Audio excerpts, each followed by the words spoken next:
28-yard, 4-touchdown effort against Jacksonville.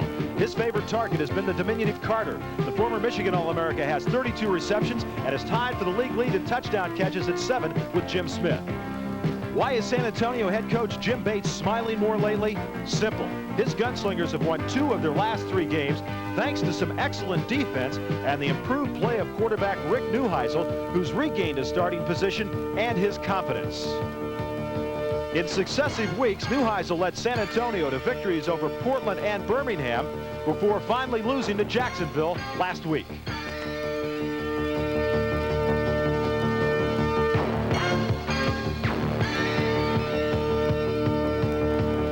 The Gunslingers and Neuheisel hope to high-five it next on ESPN.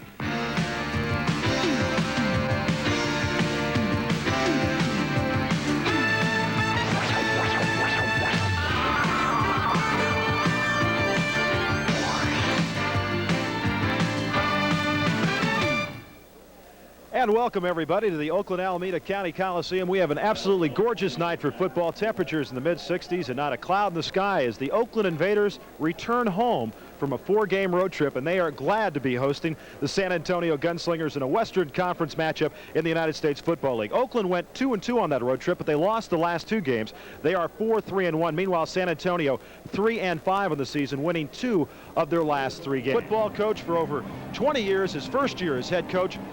That with the Oakland Invaders, of course, very familiar to Bay Area football fans, an assistant with the Raiders of Oakland, now the head coach of the Invaders of Oakland. And we're set to kick it off here at Oakland Alameda County Coliseum.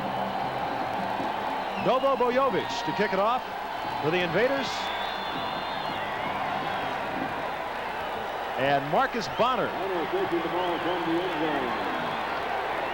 Across the 25 to the 27-yard line, and San Antonio put it in play right there. Angelo Snipes, 59, came down to make the tackle, and there's a look at Rick Neuheisel. He's the starting quarterback. George Works, 33, Scott Stamper, 30. The running backs, Jerry Gordon, 22, Kevin Williams, 86, the wide receivers. Spivey, 75, Walters, 70, Garza, 61, Thompson, 63, Williams, 71, the men up front, and James Hadnot, 48, the tight end. 1st and 10 for the San Antonio Gunslingers at the 27-yard line.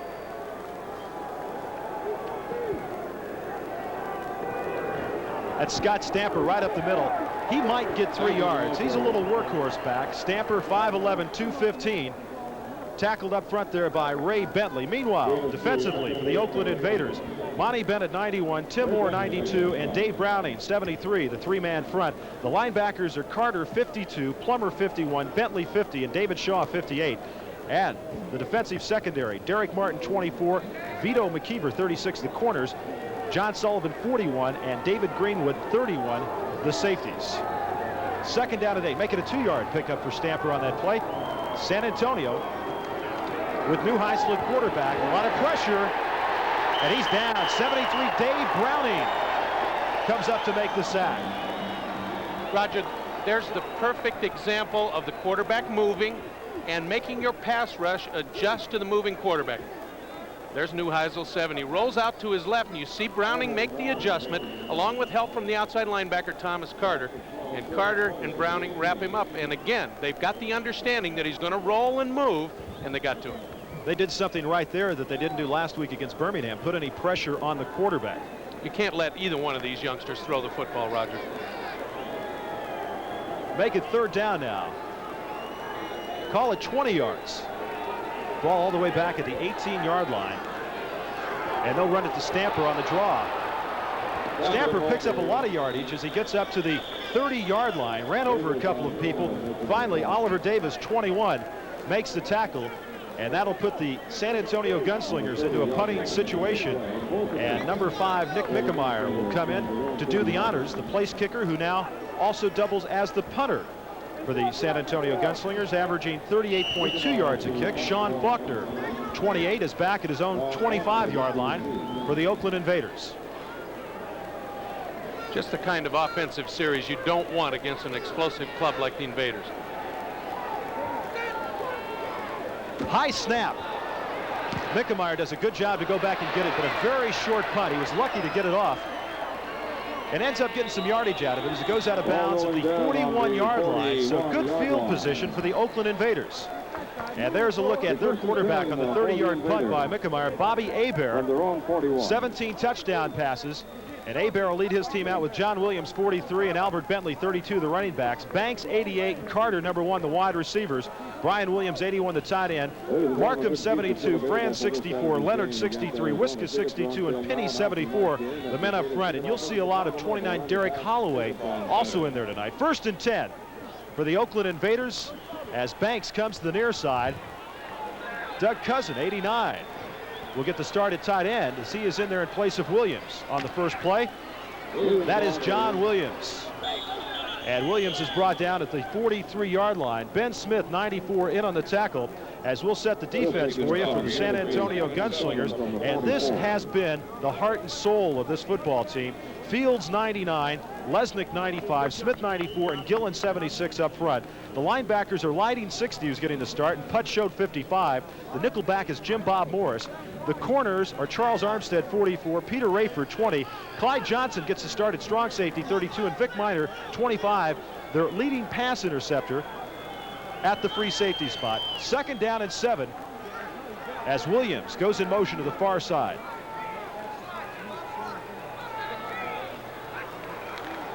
Pitch back is to Bentley. Bentley across the 45, loose ball, and Bentley falls on his own fumble.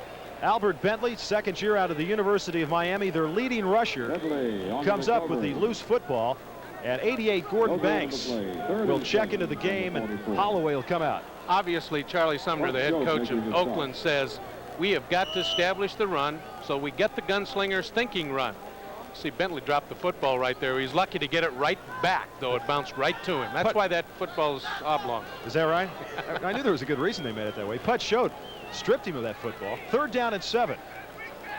Banks to the near side, Carter at the top of your screen. Hebert, good job moving up in the pocket. Albert Bentley got his hands on the football, should have caught it, but he doesn't.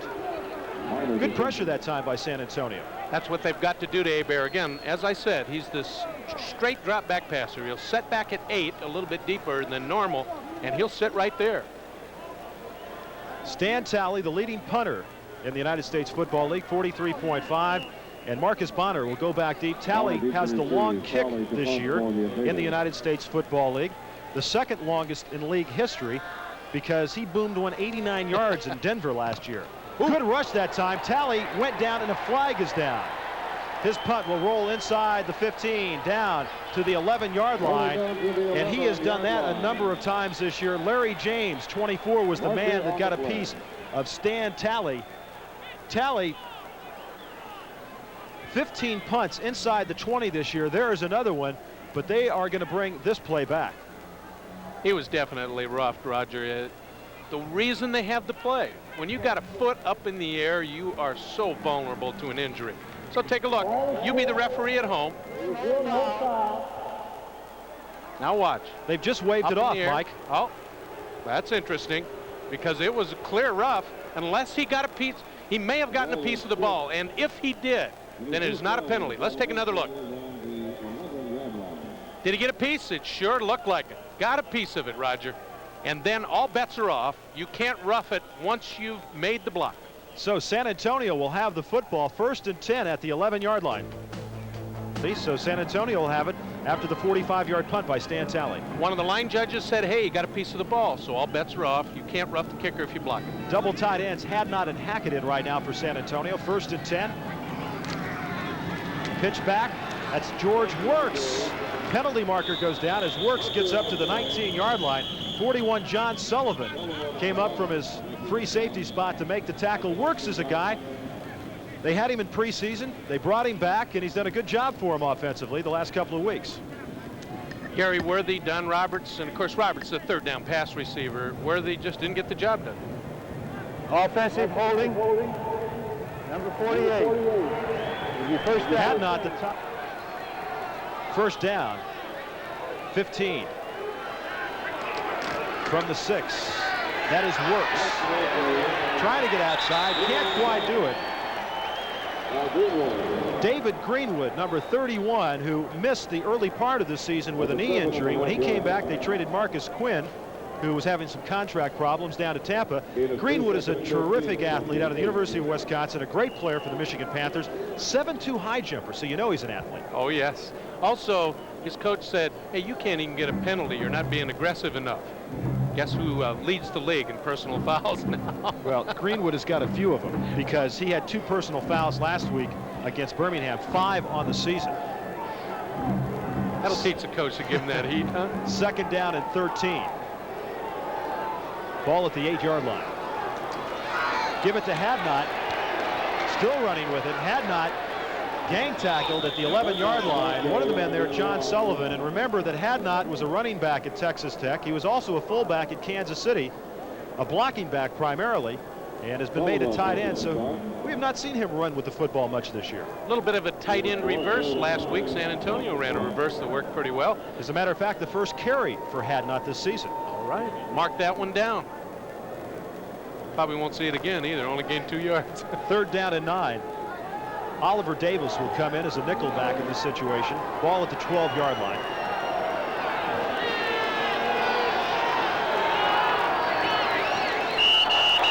Ball's loose. Penalty markers go down. Sullivan on the new high school. So the San Antonio Gunslingers, notorious for getting off to shaky starts offensively, are doing so once again tonight. But they were able to shake off that shaky start in Portland and come back for a victory. Offense, number 61. False start on Rich Garza, the center. Well, hey, sometimes those centers hear different snap counts. He also tried to draw him offside with a little flinch of the wrist, etc. San Antonio now moved deep into their own territory, back at the 7-yard line, just underway. Beautiful night here in the East Bay in Oakland, California. 8:44 left to go, first quarter. Out of the shotgun now. Keep an eye on Roberts, 43. He is their leading pass receiver. Oh, Neuheisel was nailed. Loose ball. Oakland got it.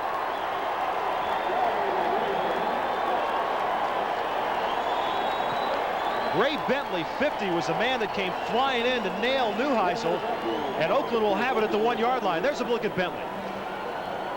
And a shaky Rick Neuheisel. I'll tell you what, people say, hey, quarterbacks make too much money. Watch this. That was a helmet square on the sternum, and number 50, Ray Bentley, just made Neuheisel pay his dues. Bentley, 6'2" and 250 in his 3rd year out of Central Michigan. Said, I don't know if I've ever met you before, but Rick Neuheisel, but you better know me now.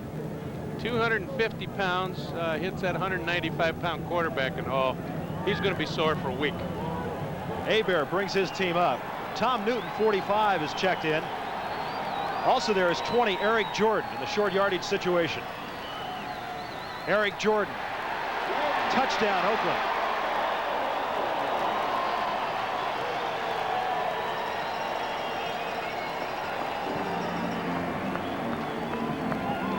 Eric Jordan's 2nd touchdown of the year, and that was easy.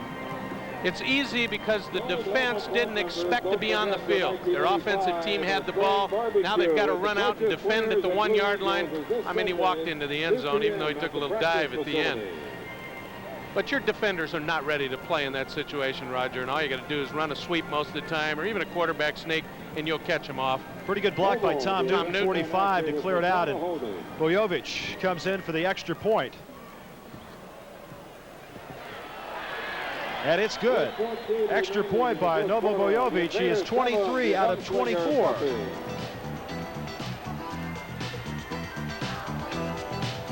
And the Oakland Invaders lead the San Antonio Gunslingers. Mortensen had been warming up on the sideline, and we'll have to check and see if Mortensen will come in and take over after Neuheisel suffered that big hit from Bentley blitzing in from his linebacker position.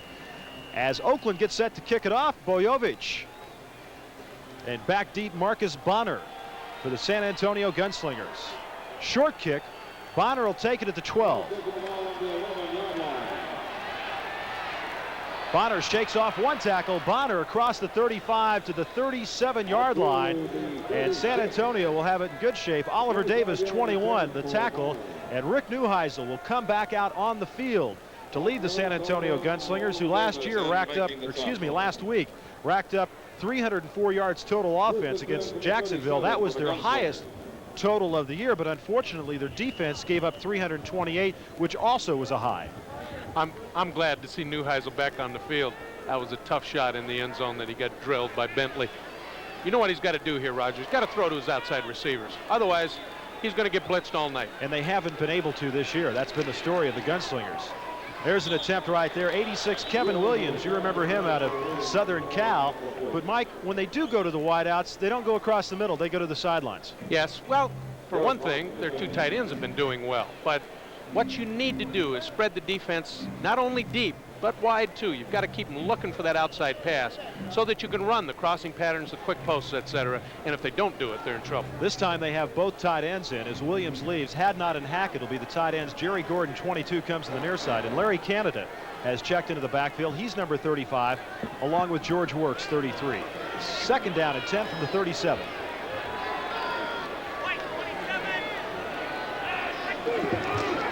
This is Works.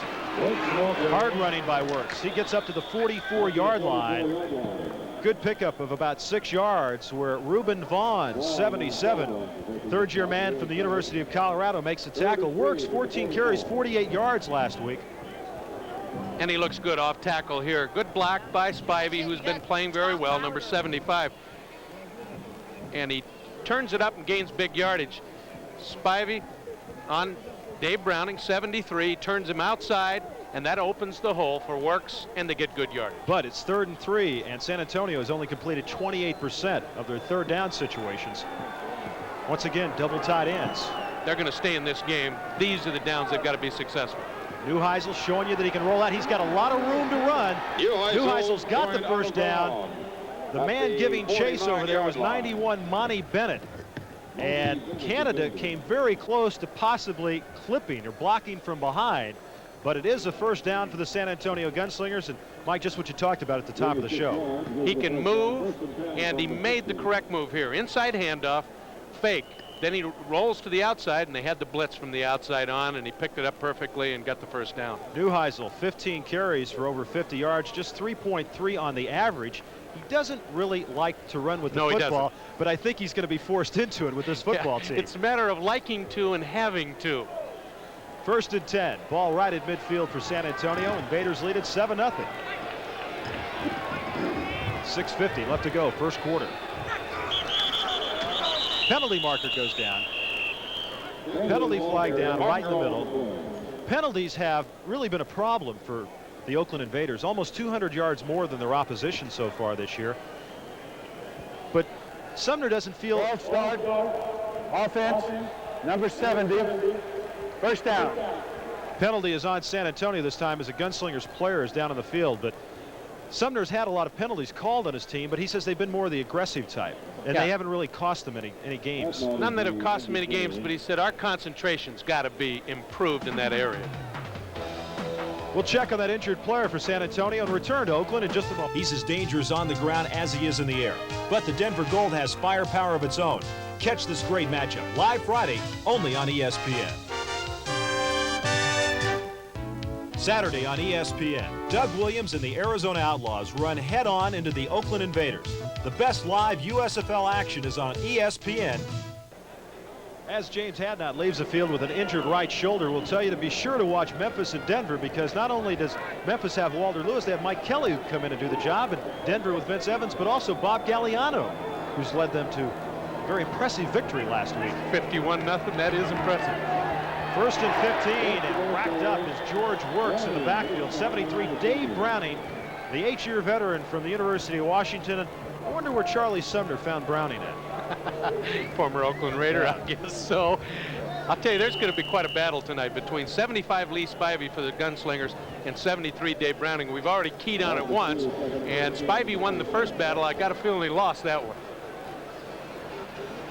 2nd and 17, and San Antonio's been working out of a hole all night, whether it was deep in their own end or just the fact now that they've got 17 yards to go for that first down. Less than 6 minutes to go, first quarter. Neuheisel moves up in the pocket. He's got nowhere to go. He fumbles the football. He was hit by Gary Plummer, 51. Plummer made the tackle. Oakland recovers. It's Oliver Davis, 21, who comes up with the football. So twice now, Neuheisel's had immense pressure, and twice he has fumbled. Rick Neuheisel, one, gets pressure to begin with. Now he makes the run. Now here's where he makes his mistake. Indecision. Am I going to run it or throw it? When he finally pulls it down to run it, he gets the ball knocked out of his hands, and it's the Invaders' ball. Oakland will take over with great field position at the San Antonio 45 when we return to Oakland.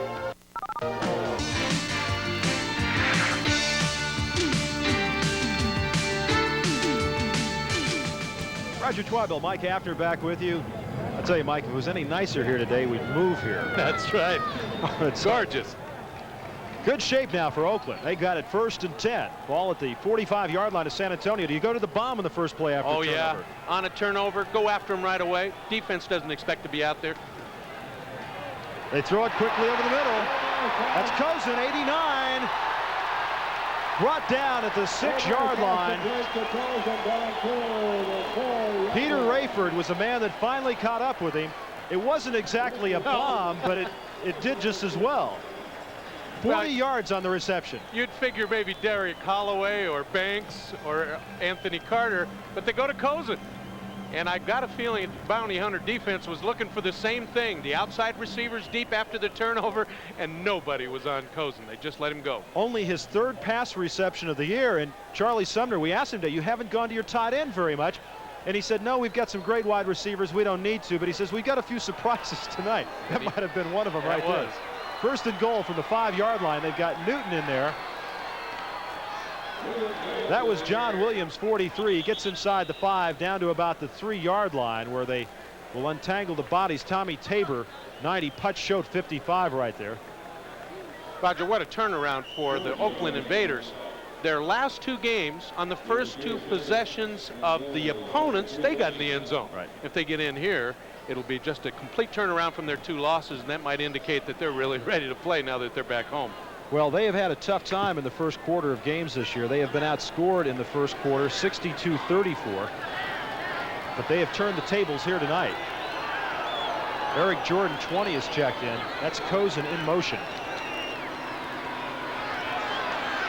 Got a tackle eligible. That's Ray Penny, 74, the veteran out of the University of Washington. Oh, you love to get those guys in the 70s catching the football every once in a while, don't you?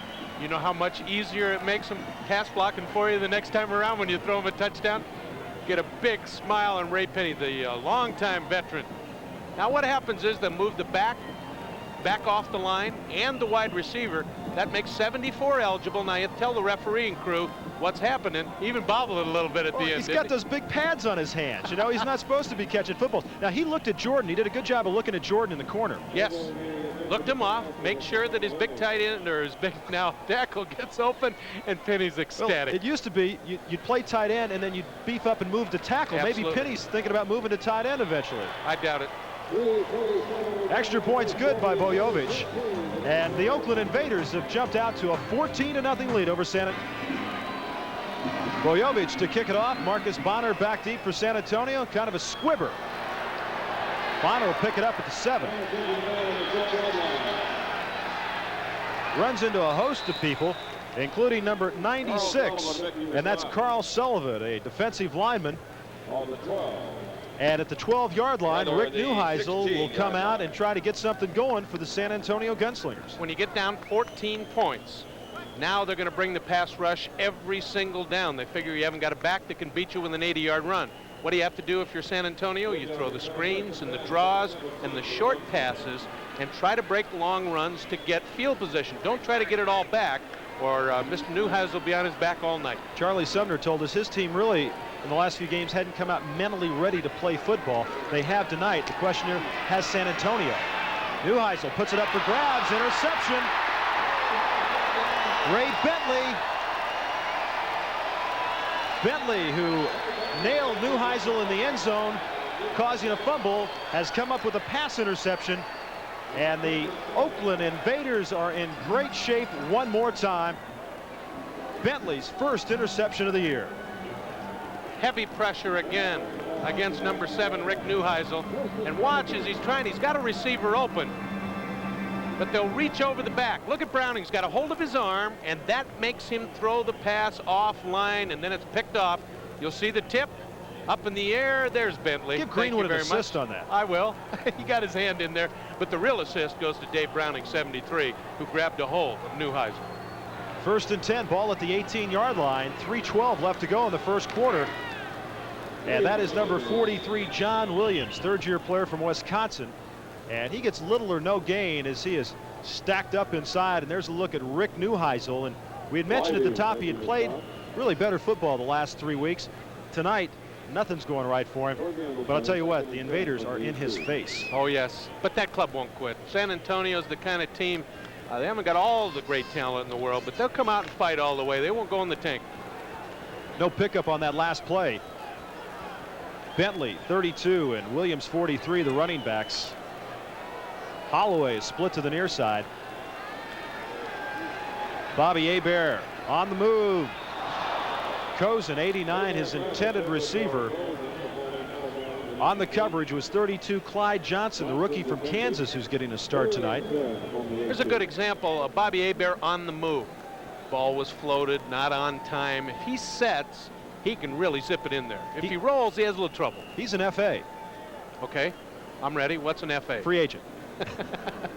Didn't mean to throw you, but he has got a lot of teams in 2 leagues interested in him. I've heard he's going to be one of those Raiders that we talked about earlier. It's a distinct possibility. 3rd and 10. 3 wide receivers now for the Oakland Invaders.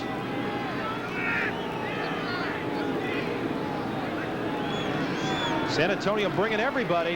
He's got Holloway. Holloway's ridden out of bounds at the 10-yard line. Vic Miner, number 25, made the tackle. Not quite enough for the first down. Bobby Hebert has his 3 speed wide receivers. That throws a little scare in the defense. Holloway runs the short pattern underneath. Everybody else playing deep to stop Anthony Carter, and he's wide open. See the difference on the throw from Hebert? He was set then, and he zipped it right in. You hear the boos in the background because on a 4th down and 2, Charlie Sumner is going to opt for the field goal, and why not? Bojovic has hit 8 out of 11 this year, and this one, the ball's at the 10-yard line. They'll set it down about 17, make it a 27-yard attempt. He's 1 out of 1, 20 to 29 yards, and this should just be a very easy little chip shot right here. And he got it through. It was a low line drive. Hit it with a 4-iron, Roger, instead of a 9. He's ecstatic about that one. He knows he got away with one right there. The ball's down, all right. Noble comes through. Oh, he hooked the leg over a little bit, and it slid off the top of the toe. Maybe Peter Rayford, number 20, got in there and got a hand on it. Let's take a look. Not the best snap in the world, but not bad. Oh, 99 got it. Yes, 99. It was a low kick, so Fields gets it. Fields, who blocked the field goal attempt in the game against Birmingham, which preserved their victory, got a piece of that one, but it still went through. San Antonio can't win to lose, can they? That's it. Well, there's the results. A fumble, result touchdown. Another fumble by San Antonio, result touchdown. Neuheisel then throws an interception and field goal. There's your 17 points on turnovers. That's what offensive coordinators love. Capitalize on mistakes. Low kick by Bojovic, and look at the bounce that takes right to Bonner at the 8. Bonner gets up to the 25-yard line. Daryl Hart, number 7, hitting first, knocked him off balance, and then Snipes was also there along with Rich Dixon. And well, you got to give Neuheisel credit. He's coming back out one more time. He's a tough youngster. All those UCLA Bruins, they're tough. I'm sorry, what was that? No comment. Oh, okay. Oh, we're talking UCLA, are we? Oh. San Antonio now, 1st and 10 from the 26-yard line. They trail it 17-0, and Neuheisel hasn't completed a pass, and of course an interception. A couple of fumbles. Joey Hackett's the tight end in motion. This is George Wirtz, 33, and Wirtz is nailed. John Sullivan, 41, with a picture-perfect tackle, and a couple of yards lost there by George Works. The one play that has worked, the draw play to Stamper. They've got to throw the screens and the draws now, because the Invaders are laying back their ears saying, we're up by 17. You've got to catch us quickly. We know you've got to throw the football or run wide, and they're just going to come after them. Neuheisel's got to change it up now. He's got to go to the draw play and the screen to negate that tough pass rush. The Oakland Invaders have been one of the top teams against the run in the United States Football League this year. As a matter of fact, last week their average was like 92 yards per game. Birmingham got over 97 against them just in the first quarter alone, as on a 2nd down and 9, Neuheisel out of the shotgun. He's got Jerry Gordon, and Gordon is immediately nailed at the 34-yard line. John Sullivan, 41, was a man of the... Sullivan played his collegiate football at Cal, and there's so many Invader players who have played their college ball at Cal, just about 20 minutes from here in Berkeley. An interesting mix on this Invaders team from the Michigan Panthers and the old Invaders. John Sullivan. Gordon, you're not going anywhere because Sullivan is just taking you down. But at he least gets 3 for a takedown on that? Yeah, they do, and they threw it across the middle, and you don't see that too often. By the way, those 17 first quarter points ties an Oakland club record. They've needed to explode in the first quarter, and they have tonight, obviously, with the help of the offense. Stamper running low and hard, but he doesn't quite get to the first down marker. 5 seconds left to go, first quarter, and they'll have to take a measurement on this. Stamper running low to the ground, but it didn't appear to be quite enough, as Ray Bentley, 50, made the tackle. He has been very active tonight. Neuheisel doesn't want to see him again. Official timeout with just 1 tick of the clock left to go in the first quarter. The Oakland Invaders, when they came into this season, I think with the merger with Michigan, people really felt that this was going to be one of the top teams. Tied Baltimore in their first game, and then won 4 out of the next 5 before dropping the 2 on the road. We talked to Charlie Sumner today about the attitude of this club after the merger, and he said, yeah, there's still a few overtones of factions from one team and the other. He says, I guess only time will heal those wounds, and then we'll play as a unit. There's a look at Charlie Sumner, defensive coach, assistant for over 20 years in the National Football League, getting his first head coaching job here with the Oakland Invaders. Al Davis turned out a few, hadn't he? Yeah, he has.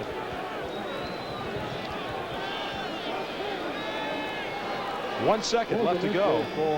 And I like it. They're going for it. Why not? They're down by 17. Ball's at the 36-yard line. They've got about a foot to go.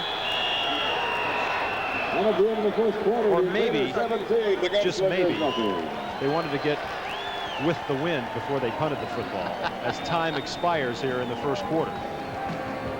Invaders 17, Gunslingers nothing. And Herschel Walker.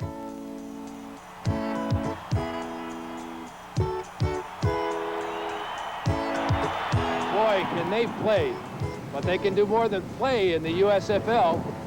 Like we can do this and this. Check us out, the USFL, where football is still a game.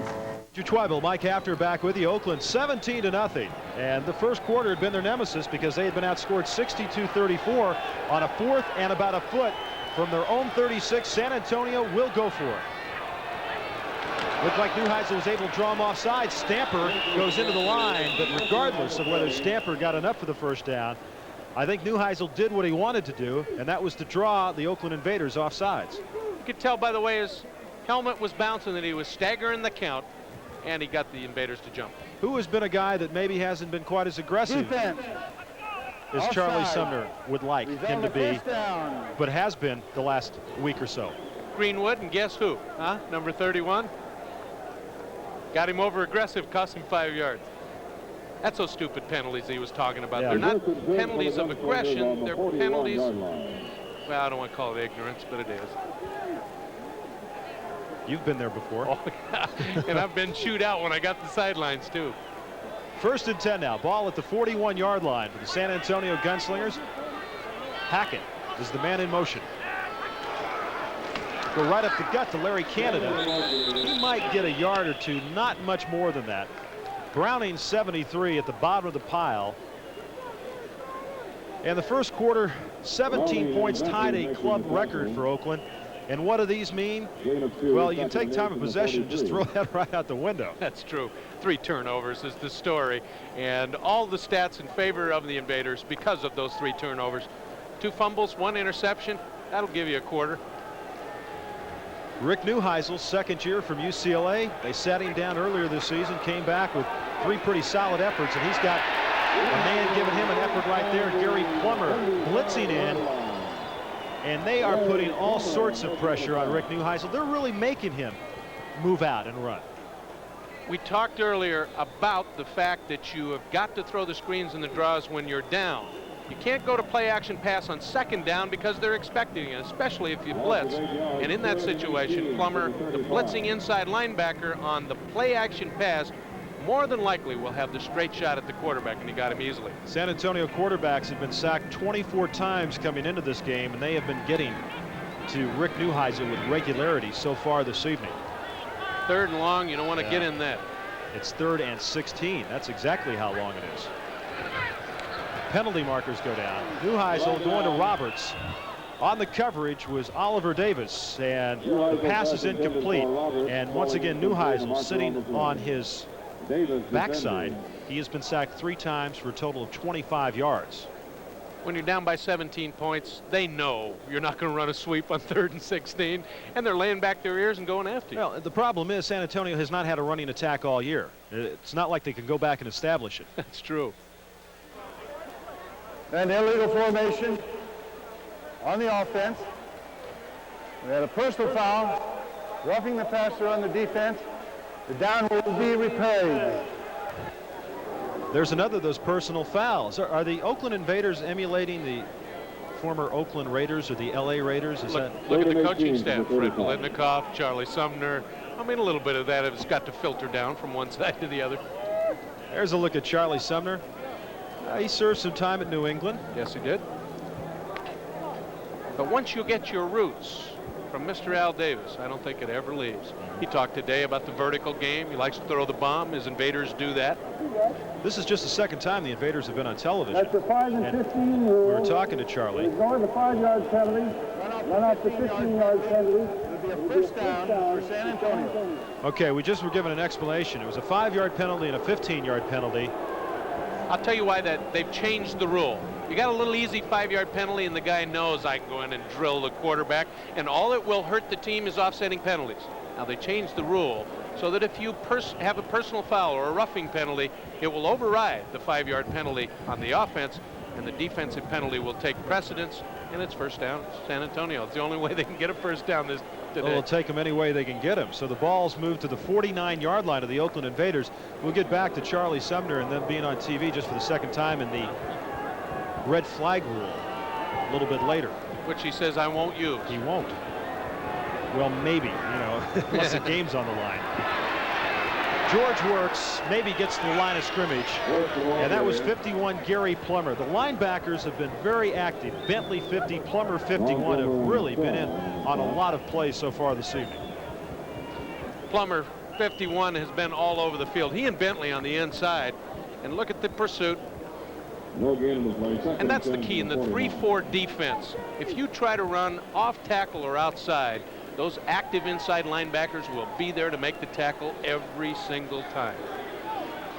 Got to throw on first down, Roger, and you got to run on second down. There's another mix-up, loose ball, and Reuben Vaughn falls on top of it. It looked as though Neuheisel pulled away from his center, Rich Garza, and Jim Bates could just shake his head. You know what happens? Nothing's going right here. What happens here, Roger, is the pass rush is coming, so you want to get back there as quickly as possible and set up. And he forgot something. The football. It's a basic fundamental in this game. Yes. When you're a quarterback. Yeah, you got to have the snap first. Timeout on the field. 12:42 left to go. First half.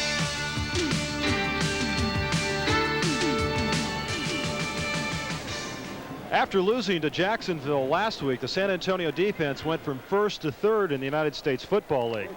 Like the Dow Jones Index, it can tumble even further as Mortensen warms up on the sideline. 17-0. Oakland with the lead, and obviously a change of quarterbacks the next time San Antonio gets it. 1st and 10, ball right at midfield. Bobby Hebert looking deep to AC Anthony Carter. Beautiful job on the pass coverage by 44 Charles Armstead. Armstead has played very, very well for San Antonio the last month. Fred Biletnikoff, the wide receiver coach for the Invaders, told me before the game he wanted to get deep to Anthony Carter, but he wanted to get him on 20 Peter Rayford. This time he's got him on Armstead, and as you said, Armstead's been playing very well for the Gunslingers, and he does a great job against a speed receiver who can burn you. Pretty good matchup, both about 5'10", 165 pounds. Armstead played it right. He watches the receiver's eyes. As soon as he turns around to see it, he turns around and knocks it down. 2nd down and 10. Hebert got a man wide open.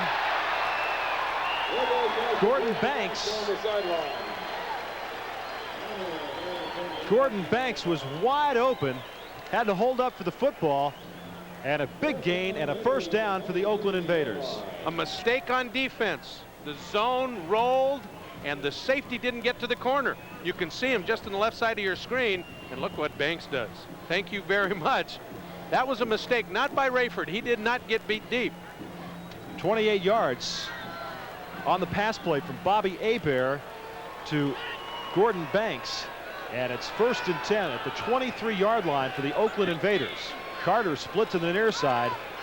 They'll swing it out of the backfield. That's Albert Bentley.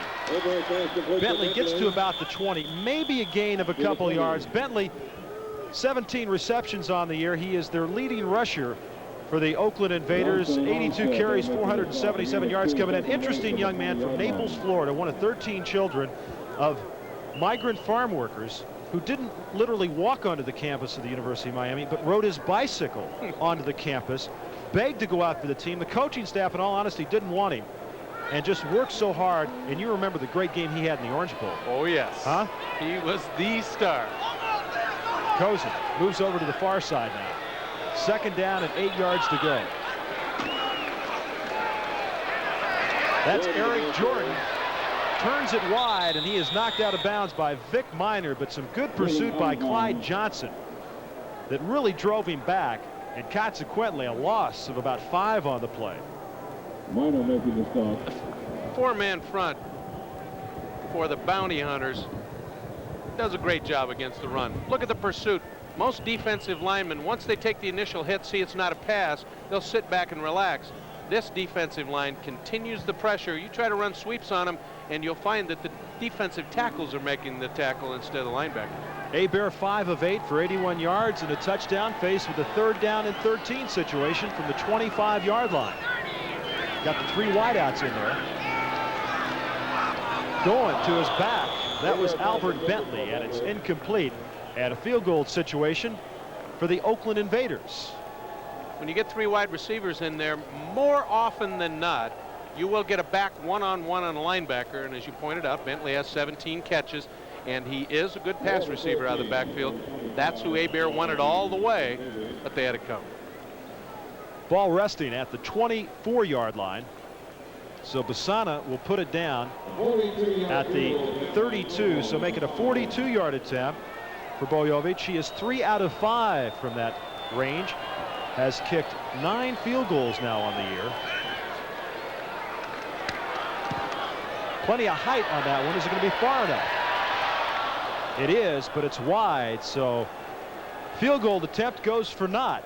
And the San Antonio defense finally holds, and that's a positive note. Gunslingers, 6'2", 195, 29 years of age in his 3rd year. Former Arizona State player. And he has it 1st and 10, 25-yard line with 10:49 left to go, first half. And no pitch it back. That is Works. And he is dragged down at the 24. Martinson, now quarterback. Ray Bentley, 50, one of the men over there. Also Greenwood, 31. And this has been a very, very active Oakland Invader defense as they have dominated this game so far tonight. The last 4 possessions for San Antonio. That tells the story right there. 3 fumbles and an interception. If they kick the field goal after the last fumble, the San Antonio Gunslingers can just go home at halftime. They make the change at quarterback with Fred Mortensen, and you're looking here for a psychological change. It wasn't Neuheisel's fault. The pressure on him was killing him. 2nd and 10. No gain, no loss in that last play. Mortensen across the middle had a man, Joey Hackett, and Hackett couldn't hang on to the football. That was Greenwood, 31. And Jim Bates told us they would like to get someone isolated on Greenwood. And they tried. They tried that time, but they have the blitz on. Let's take a look at number 58, David Shaw. He's on the blitz, but he runs into big 235-pound fullback, and the blitz doesn't work when Larry Canada picks it up.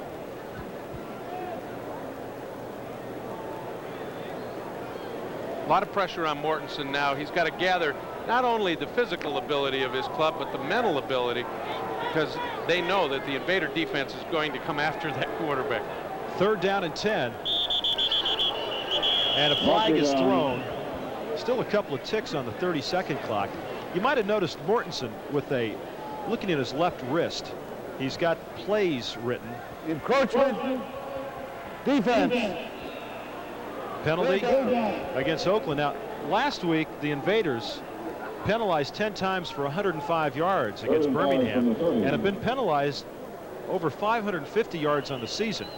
And if you don't watch out, those things will catch up with you at some point in time. They certainly will. Go back to that on the wrist. Yeah, why doesn't somebody just tear that off? I mean, if that's his lifeline. Somebody tried last week on Neuheisel. Said it was almost ripped to pieces.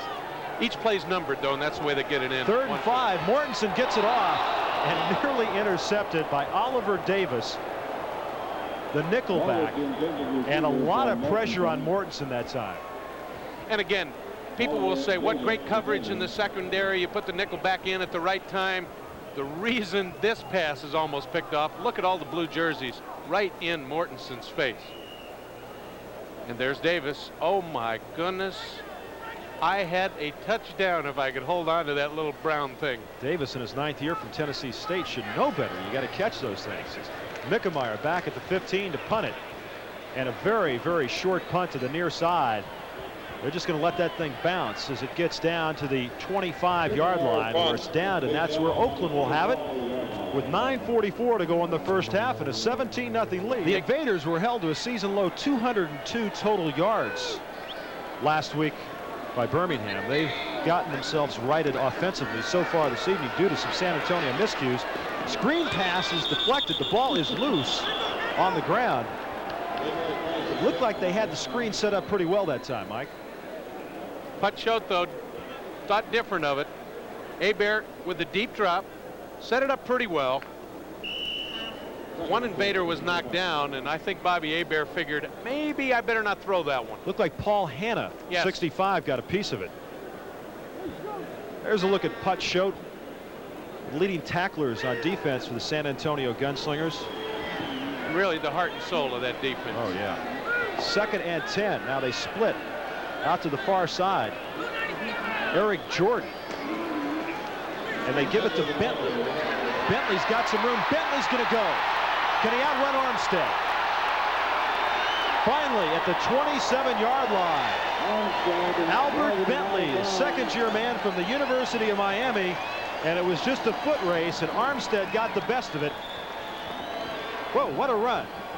I told you when the Invaders, or when San Antonio had the football, that you should run on 2nd down because they're looking for the pass. It's exactly what the San Antonio Gunslinger defense was looking for, a pass. 2 wide receivers out wide, and they get a 46-yard run against the fullback. And some blocking out there, too. Oh, I like it. How about Banks? I like 88, it. huh? I like it. When wide receivers get a block, everybody celebrates. Bentley's longest run of the year from scrimmage, 57 yards. And this one, 46. They did an interesting thing that time. They left Bentley as the 1 back, and they took Jordan and split him way out to the right and brought Banks in. And so they're looking for pass, and you run into the passing formations because you know the defensive backs are taking the deep drops. Bentley, with his speed and his power, took advantage, got a great block from Banks, and he gets 46 yards. Had his best night against Memphis with 148 yards on the ground. He might be on his way to a personal best this evening. 1st and 10 from the 30-yard line. For the Oakland Invaders, they lead 17-0, and this is Eric Jordan. He turns it up. Good work by Jordan as he gets inside the 25 to the 24-yard line. The Oakland Invaders are blessed with not just a good back in Bentley, but Eric Jordan 20, Tom Newton 45, pretty good backs too. Yeah, oh, they can rotate him in there, keep in fresh legs. What I'm impressed tonight with as we look at the injury to Jeff Lighting, and he's had knee problems his entire career at Texas, and then when he came here. But as I look at the Invaders, they got a tongue lash in that offensive line. The last 2 games, they haven't done anything. They haven't protected the quarterback. They haven't got anything done in the running game. And I've got a feeling that Charlie Sumner had a little something to say to him coming into this game, saying, you better get the job done. Rich D'Amico will check in as Lighting comes out, and as Mike mentioned, he has been plagued by knee problems. At one time, he was considered a potential number one pick by the scouting combine. Absolutely, until they timed him and saw the problem he had with the knees, and then he slid down, so he decided to go into the USFL. 5-yard pickup that time by Jordan. Now they do the same thing. They'll send Jordan way out to the right. They'll flank him out, and they'll bring Branks into a slot position on a 2nd and 5, and they'll pitch it to Bentley. This time, though, San Antonio does a great job. Now Bentley's going to pass it. Well, why not? He improvised a little bit. They're going to put a flag down. The only problem is when you improvise a halfback pass, those very intelligent offensive linemen who are going downfield to block, they don't know that. Ray Penny's going to come back and say, come on, guy, I was 15 yards downfield. San Antonio and wasn't eligible, by the way. True. Illegal man, downfield, number 72. It'll be 3rd down. It'll be a loss of down and 10 yards. It was Dale Markham that was downfield, the other tackle, and as again I said, ineligible. Albert Bentley, well, I know I'm going to lose 7 yards, so why don't I just throw the football and it'll be 2nd down and 10.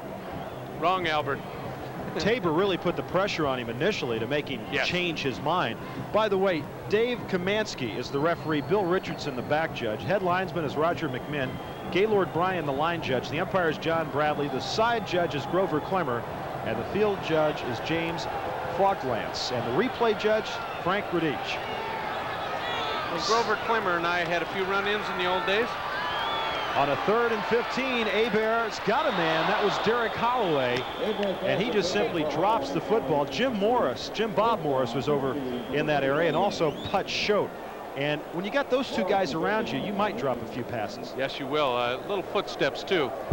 Holloway on the inside, that's the man you want to run the crossing pattern. You want him in between the linebackers or in front of the linebackers. In this situation, you see Putz Schote at the top of the screen. But I think he heard those footsteps coming in because you see him look over his left shoulder there. He knew somebody was coming after him. He looked like a defensive back. He batted it down perfectly. Bojovic, the ball at the 34. Basana will place it down at the 42, a 52-yard attempt, which would be, he's got a 51-yarder this year. This would be his longest. Got the leg. Got plenty that time. And it's good. 52 yards for Novo Bojovic.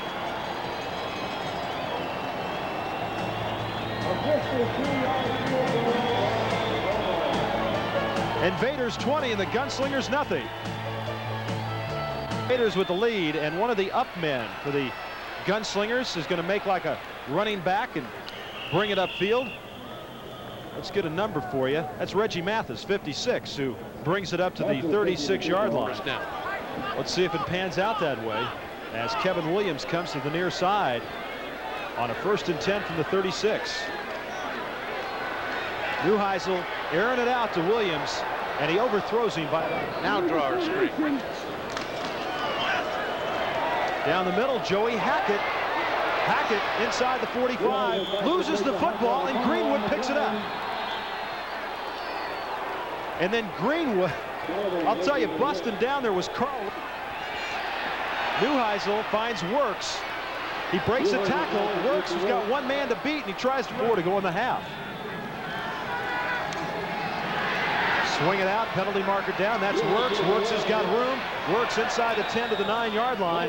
And John Sullivan, 41, and a penalty marker goes down. Donio Gunslingers. Neuheisel throws it up for grabs. Hackett was there at the... Not a chance. His 4th interception of the year. He leads the Oakland Invaders. And that time, that was just simply a timing pattern between Kevin Williams and Rick Neuheisel. It's the fade route, and in that situation, the quarterback wants to throw it over the outside shoulder. Now, if you'll see where the pass comes from Neuheisel to Williams, it's over the inside shoulder. And an outstanding play by Derek Martin. The veteran knows how to play that route. Mike, let me ask you, in that situation, Hebert got two men down there. He finds John Williams, 1st and 10 from the 43-yard line. In the stats tomorrow, it'll look perfect, but we all know it was a mistake. Williams in the slot to the near side. They'll give it to Albert Bentley. He's got room. Bentley across midfield. He drives down to the 46-yard line. And a good job by Jim Leonard, the center, 63, Jeff Wiska, 62, and Ray Pinney, 74, before Vic Miner makes the tackle. We want to run over Wiska and Penny, 74 and 62. 12-yard gain by Bentley here. And the reason the running plays are going is because Hebert's throwing the football well. Look at Penny, 74. The veteran knows how to play football, and he's the key. He had Lesnick on roller skates Yes, that time. 1st and 10, 46-yard line. Once again, Williams comes in the slot to the near side. And it's Bentley. Bentley, one, the wide receivers. Bentley now 4 carries for 60 yards. Of course, one of them that 47-yard run. Eric Jordan looking to pass. Going deep to Holloway. Great for the 9 from the 44-yard line. Hebert goes to Bentley. Ooh, he's hit short of the first down. Little play action. Hebert finds a man. He's weak against Birmingham, but if you throw that game out, just a little less than 2 a game. And that's good for a quarterback who's not known for his mobility. But again, with that big cannon, if they protect him, he'll be tough. 2nd and 10. John Williams is a ball carrier. Great catch over there by John Williams. 5-1 there. And the interception's 10-3. 5-1 there. And that evening, we will be able to tell you what has been decided. If this league will stay in the spring, will move to the fall, if there will be fewer teams, if they will merge, exactly what's going on. At least we hope out of those meetings, those answers will come. 4th and less than a yard from the 19. Kozin is the man in motion. They didn't get it. They didn't.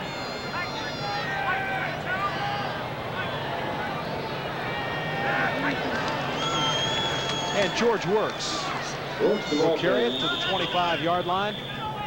And San Antonio and Oakland will both be content just to let that clock unwind. I noticed that Jerry Gordon has been having a few words with Derek Martin. There have been a few tempers flared in the first half here at the Oakland Alameda County Coliseum, and Jim Bates, I'm sure, is very happy to leave the field down by just 20. It could have been a lot worse. Could have been 2 more touchdowns.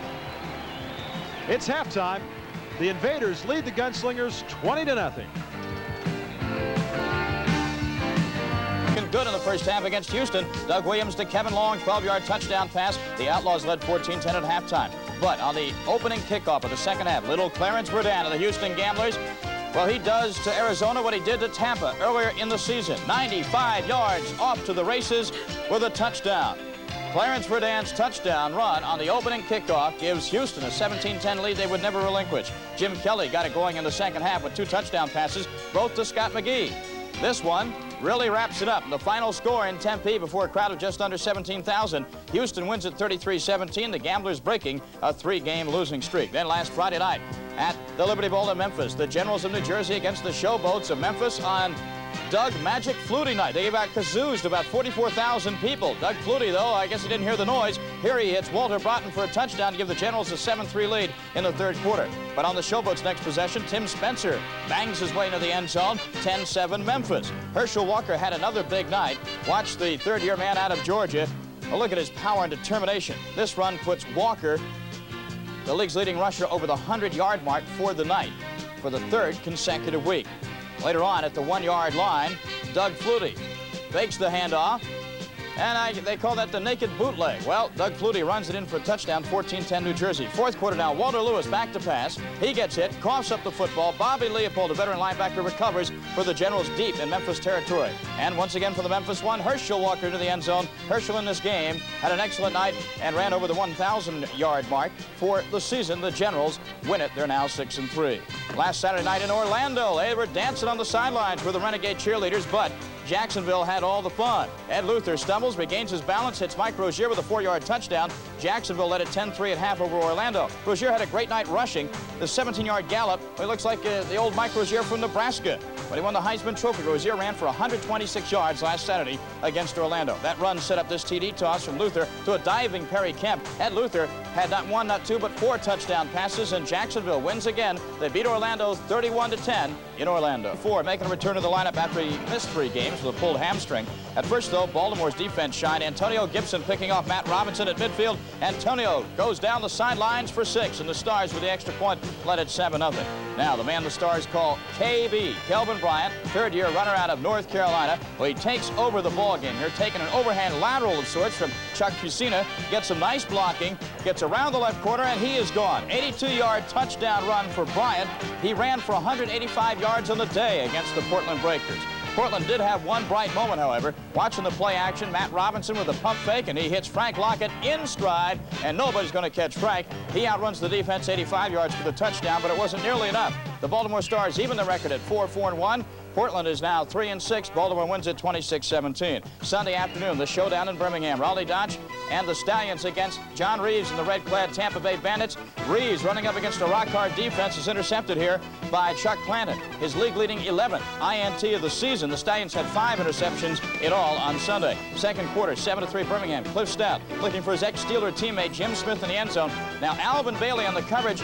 Well, he dropped off a little bit too far. Couldn't come back to make the recovery, and so the touchdown to Jim Smith. 14-3 lead at halftime for the Stallions, and Cliff Stout is overjoyed. Joe Cribbs had his first 100-yard-plus rushing game of the year. First play of the fourth quarter. There goes Cribbs. A big hole. 19 yards and a touchdown before almost 30,000 at Legion Field. Cribbs ran for 117 yards in the day, and Steve Spurrier of Tampa Bay, well, Steve, got to hang your head on that effort. Birmingham wins it easily, 30-3. The Stallions now are in first all by themselves in the Eastern Conference. And last Saturday night on ESPN, those two men, Bob Galliano and Leonard Harris, decimated the LA Express. Galliano, starting for the Denver Gold in place of Vince Evans, throws short to Leonard Harris, and Harris does the rest. Gets away from a tackle there. He's off to the races. 46-yard touchdown pass, although most of the running was done by Harris. 7-0 Gold. Second quarter, Galliano threads the needle on a blue darter, 9-yard, yes, to Leonard Harris, touchdown. The two combined on 3 touchdowns for the night with 17-0 Denver at halftime. Billy Johnson, oh yeah, he was there for Denver. A 15-yard touchdown run here, part of a 131-yard rushing performance.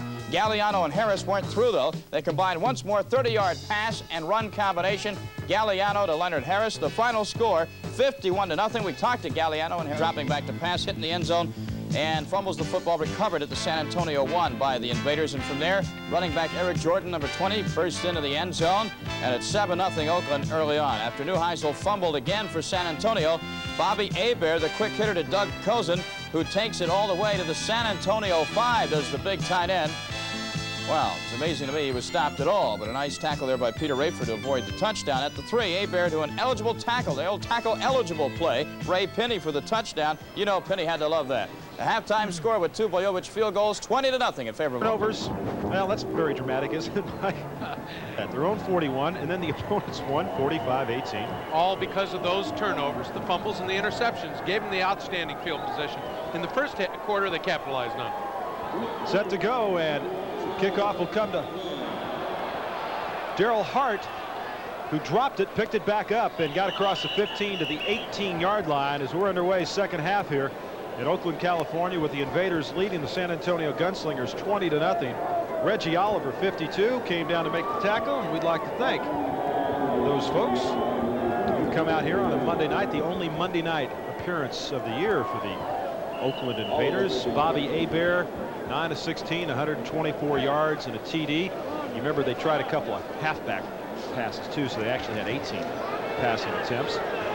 Both incomplete, by the way. The halfbacks will have to go out and work on their throws. That's right. That's why they're halfbacks. Carter comes split to the near side. Banks to the far side. Albert Bentley got a blocker in front. Penalty marker goes down as Bentley comes up across the 20 to the 24-yard line. And if you do that for your backup people, nobody sits in the locker room and grumbles about not getting playing time. And if you're a good football player, that's nice of the head coach to do that. Yards penalized. Oakland 6 for 49. San Antonio 3 for 15. So far hasn't hurt Oakland too bad. Especially with the turnovers, Roger. They've kind of offset them.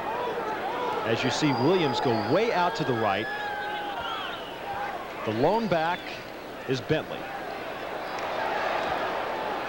Hebert had his man wide open, and that was John Williams, who simply stopped running his pattern. And when he saw that he had nowhere else to go, he just kind of stood there and looked at the football go over his head. Do you suppose he remembered the last time when he ran his route too deep and he got in the way of Banks? Might have been. Stopped and didn't want to go as deep this time. Might have been. So that'll bring up second down. 19 yards to go. Ball back at the 9-yard line. Cozen will come out. Bobby Hebert does not want to make a mistake to open the half down in his own territory. He's got a 20-point lead, and he doesn't want a turnover here or a big mistake to get San Antonio back in the football game right away. They've got Banks and Holloway split to the far side. Carter split to the near side. Quick handoff goes to John Williams. Penalty marker goes down. He had the trap play, going for the linebacker, gets his hands extended, and he tackles Bud Jones, and it was a clean holding penalty. And that's a silly play. On a running play, there's no sense to hold. You have great backs who make the great moves, can get around guys if you don't block them clean. Why hold on a running play? I can see it on a pass play. Keep your quarterback from getting killed, but not on a running play. Second down and 20. Ball at the 8-yard line. Hebert going up top. Derek Holloway knocked away. Good coverage that time. Peter Rayford was there. And also number 20, the spiritual leader of that offensive line. Third and 20 now as Carter and Holloway split to the near side. We're seeing for the first time tonight Mike Schumann. He is the receiver nearest to you on the far side of the screen. 4 wideouts. Hebert going deep one more time. Intercepted. Peter Rayford intercepts the football at the 47-yard line. With 2 interceptions for 58 yards. Second down and 6. Sullivan's coming. Works right up the middle, and he is stuck. Ray Bentley has made sack. Roberts is in the slot to the far side. On third down and 3. Draw play to Stamper. First down and more. Inside the 40, the 38-yard, and Stamper was taken off right away. First and 10. Ball at the 39. Joey Hackett in motion. Neuheisel's got a man. And ball at the 26. Hackett's in motion. Pitch back to Don Roberts, the designated pass receiver. Roberts with another first down inside the 15. Down to now he has caught over 20 passes so far this year. But a good change-up call by Neuheisel and his head coach Jim Bates. They're thinking pass with him in there. Movement there. 75 Lee Spivey got caught on a first down at the 14-yard line. Now this is the best called drive I've seen by San Antonio the whole game. Ball start. Offense number 75. First down. Spivey was the guy, 6'2", 275 from SMU, and he has been the most consistent offensive lineman for the San Antonio Gunslingers. Let me ask you, Mike, with Roberts in the backfield, with the threat that he can catch the football, and the fact that, well, really, Canada is not that great a pass receiver. They tried Worthy earlier this year, but it just makes the defense have to think so much more. Problem is you can't leave him in there all the time because he can't carry it 20 times a game. But this is a good change-up by Jim Bates. First and 15, Stamper, the lone running back. Roberts is in the slot to the far side. Quick hitter to Stamper. Scott Stamper tries to go outside, and it was the wrong move. He had room up the middle. He's tackled at the 14-yard line by Derek Martin. Stamper, if he had the speed of Herschel Walker, it's a good move to get to the outside. But when you're a plotter like Stamper is, you stay straight forward and get as much as you can. 5'11", 215, Fort Lewis State in Colorado. Down around Durango. Right down the road from us, Denver. Jim Bates, who is also the offensive coordinator for this team. Was the defensive coordinator. Well, he wears a lot of hats. Fine gentleman, too. Says he needs to lose some weight. Television makes him look fat. Second down, he's got Gordon, touchdown. Rick Neuheisel to Jerry Gordon. Vito McKeever was the man on the coverage, and San Antonio finally gets on the scoreboard. 13-yard pass play. Rick Neuheisel, the quarterback. That situation for Rick. Wickemeyer will be in to attempt the point after. Directly from the end zone, he's looking at him all the way. He knows he's got the protection, the inside move. The linebacker came down to cover the back Roberts. Now watch Spivey, 77, 75 against Browning. And that's the key, right-handed quarterback. The pass comes from the left side. We saw him get drilled from the blind side early. This time Spivey does a heck of a job on Browning, and that's why they got 6. Penalty markers go down on the extra point attempt. Pocket. The 8th extra point attempt this year for Wickemeyer, who has been successful on the previous 7. Tell you something about the offense? And it's good. Neuheisel had a hard time getting it down. We got a little brawl going on here between Joey Hackett of San Antonio, and 91 Monty Bennett. And it's a 27 football game, and Jim Bates, the emotional head coach, well, he's got to be emotional. He doesn't have the greatest talent in the world. He's got to get his players inspired. He's got to get them. Well, they reflect him in many ways, Mike. He is that kind of guy who can make you reach down for the extra 10%. Daryl Hart and Sean Faulkner back deep to take the kickoff. And Faulkner will take it at the 12. Faulkner's got some room. Faulkner gets across the 25 to the 29-yard line. And he is brought down by 56 Reggie Mathis. Bobby Aber will bring his team out. 1st and 10 now from the 26-yard line. And the offense came out to start the second half and really stumbled their way through some penalties and such. And what happens? San Antonio gets a score now. They were as flat as they normally are in the first quarter. And I've got a feeling that Charles Sumner said something to them after they came off and said, hey, guys, you got to maintain the intensity throughout 4 quarters, not just 2. Banks and Carter, the wide receivers, 1st and 10. Let's call it the 30-yard line. Quickly to Anthony Carter. A lot of blockers out in front. Carter tiptoes his way down the sideline, and he is taken out at the 48-yard line. Charles Armstead is the man that runs him out of bounds, but you had people over there like Reggie Irving, 65, and Ray Penny, 74, leading the way. The great receivers have all the skills, the speed, the ability to catch the football, and then to run like a running back after you've got it. Anthony Carter glides, then finds the blocking hole and makes the move to the outside, picks up 18 yards. That's why he's a great receiver. Tom Tanura, 56, who is the backup center, also in there now and also out blocking on that play. As Oakland has it 1st and 10 at the 48-yard line. Derek Holloway split the near side. That's Gordon Banks, 88 to the top of your screen. And this is Albert Bentley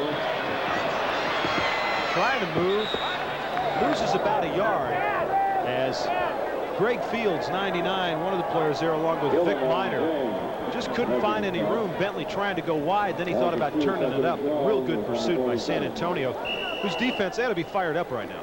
They are, and you saw their head coach Jim Bates trying to fire him up on the sidelines after the touchdown. What they'll do, those 4 linemen will take a side every once in a while and just slide to the outside. They guessed right, and Bentley was trying to run the sweep into the slide, and he had no place to go. 2-yard loss in that play, so make it 2nd and 12 from the 47-yard line. There, Bentley, he is nailed. Twice it was in his hands, and finally Put Choate got close enough just to knock it loose. Call it an incompleted pass, but call it a shaken up Albert Bentley. We said that Put Choate is the heart and soul of this defense. Don't bobble it when you're around him. My goodness, it just gives him a straight shot.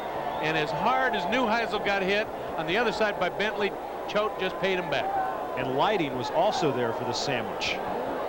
It's nice to see Lighting back because he had the bad knee going off. 3rd and 12. Oakland is 0 for 7 in 3rd down conversions of more than 4 yards. He's got Banks. at the 30-yard line, and that is a first down. Peter Rayford, number 20. And also running the tackle, number 24, Larry James. One of the things we said at the top of the show, you've got to give Bobby Hebert time to throw the football.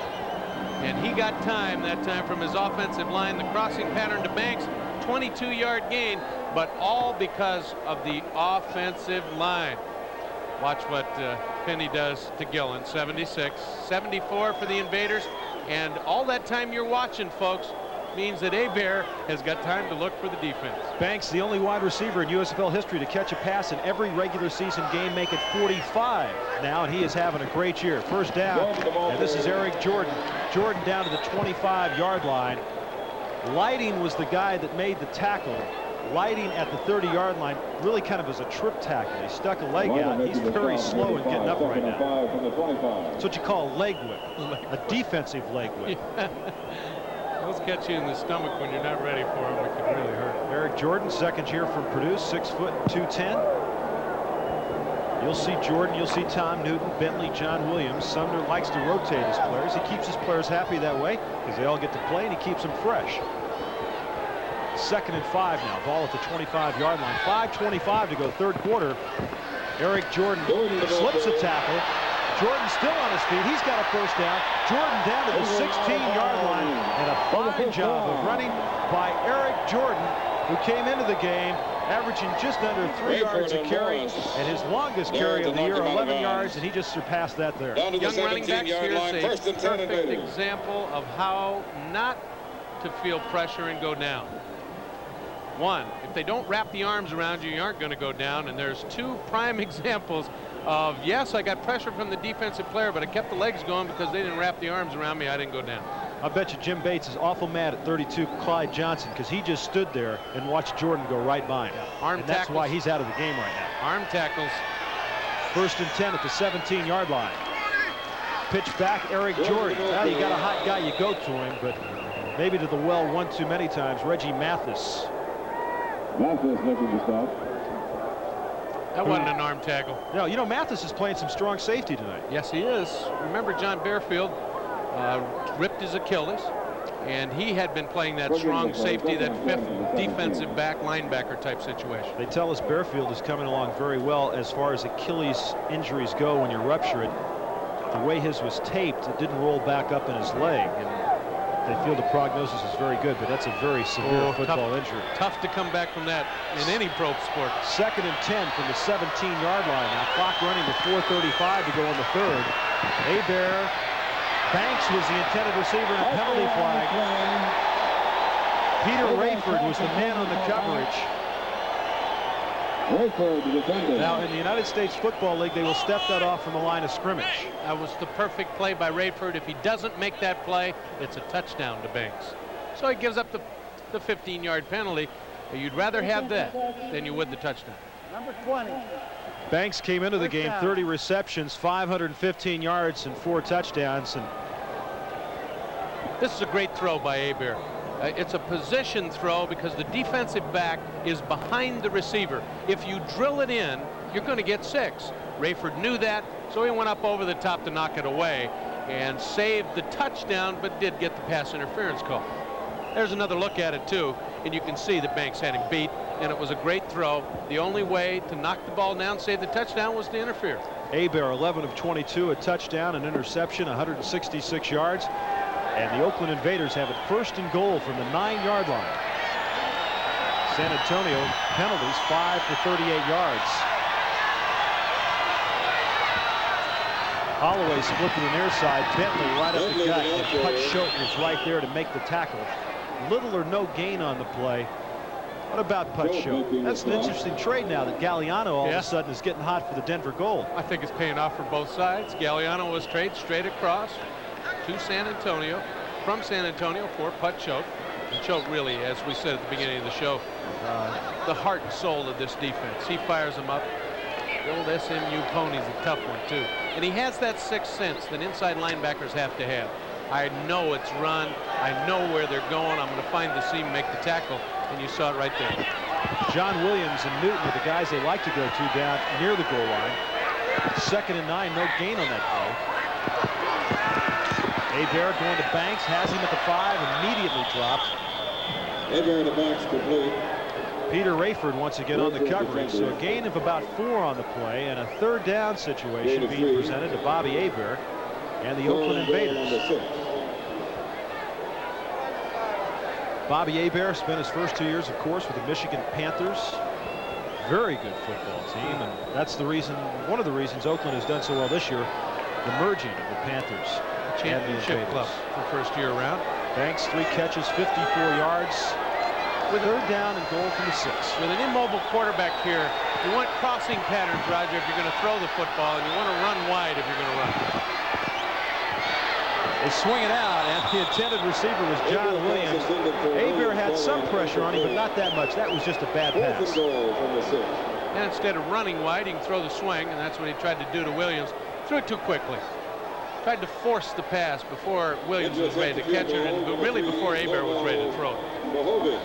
So that'll bring on Novo Bojovic, and a field goal attempt. The ball resting at the 5-yard line. They'll put it at the 12, make it about 22 yards. And this is a good positive for the defense of San Antonio. This keeps them in the football game, keep them out of the end zone. Interesting note here, Novo has kicked 9 on the year. All of last year, the Oakland Invaders with only 10 field goals. So if he makes this one, he will have as many. And you talked him right out of it. And I guess I did because he missed it. Well, he still has 9 field goals. You can't take that away from him. But Novo with the miss, and he's missed a couple. But he also made a long one tonight of 52 yards. But he misses the short one here. 52-yarder, but missed a 22-yarder. How do you figure that, Mike? I don't. That's why they call them field goal kickers. That's right. First and 10 now for the San Antonio Gunslingers. Pitch back, fumbled by Works. Picks it up. But right there on him was Dave Browning, number 73. Mike, you didn't like that play, or you didn't like the way Works fumbled the ball? I didn't like the play first. First of all, I'd leave Roberts in there. Don Roberts has been doing well. Works has done nothing for them except for maybe one run. And again, they're running on first down. They're still behind 20-7, even though they've stopped with the missed field goal and scored a touchdown this second half. I'd still like to see him run play action pass on first down. So now they're in a hole, second down and 14. 1:35 left to go in the third quarter, 20-7. The Invaders, who scored 17 first quarter points, have that lead. Neuheisel, couple of pumps, looking for Hackett as tight end, but I mean there were a host of blue-shirted Oakland Invaders around him. Ray Bentley was the up man in the coverage, got it by him, but then all of a sudden Sullivan was there and a lot of defensive guys. Now you've got second down and 10, second down and 11. They know you're throwing the ball. Look at the pressure on Neuheisel, so he's got to hurry it, and they're also in pass coverage. Well, Bentley did get a hand on it. Bentley did get a hand on it, and when they know you're going to throw, the linebackers are taking a drop so quickly that they get into the pass defense right away. That's why I don't like them throwing on second down when everybody in the stadium knows you're throwing. Third down and 14. Neuheisel going deep to Hackett.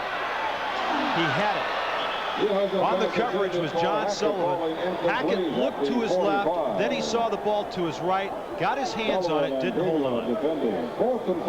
Yes, he could have caught the ball, Roger. Being an old receiver, though, when you have to change from looking over the right shoulder to looking over the left shoulder, and you'll take a look, you see how you fall off stride and you lose sight of it when you turn from one shoulder to the other. Oh, boy, the guys in the truck showed a perfect shot there. Now you know how tough it is to play receiver in this league. Mickemeyer standing at the 3-yard line. Will send it downfield. And Oakland should have some pretty good field position after this punt. Bad punt. Bad punt. It comes back to the 38-yard line. And Oakland will have great field position when we return with 1:09 to go in the third quarter.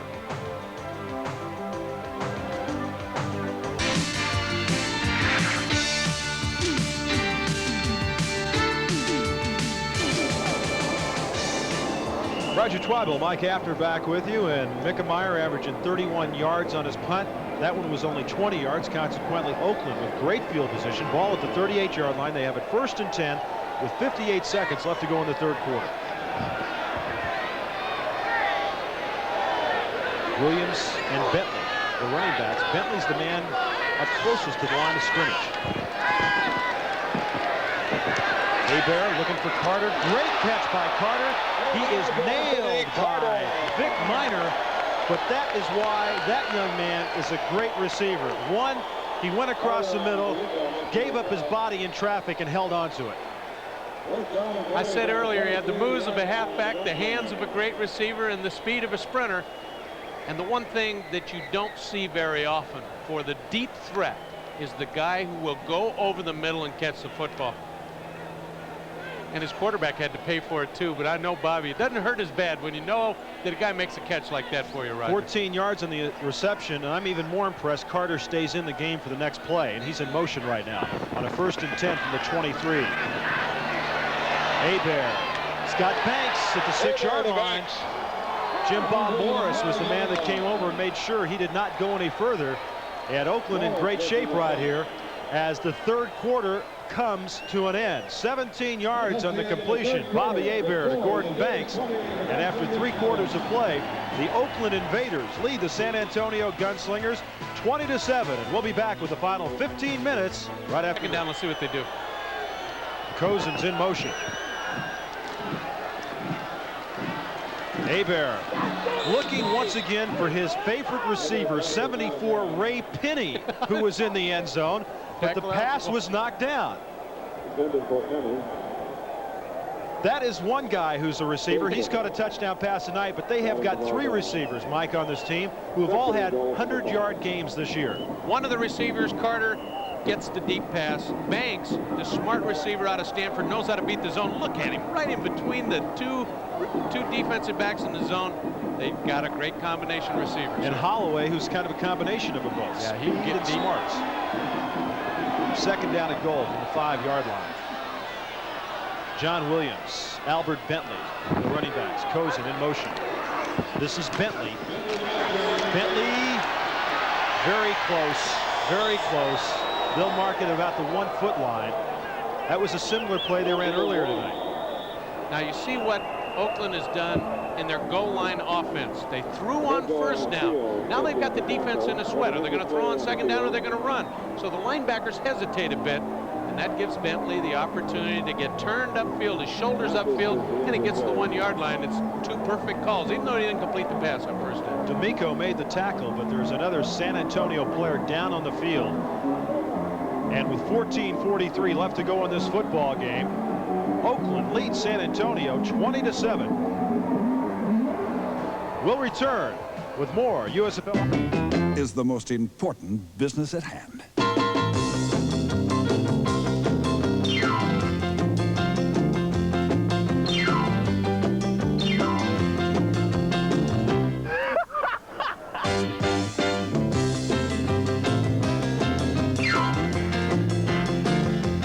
The USFL, where football is still a game.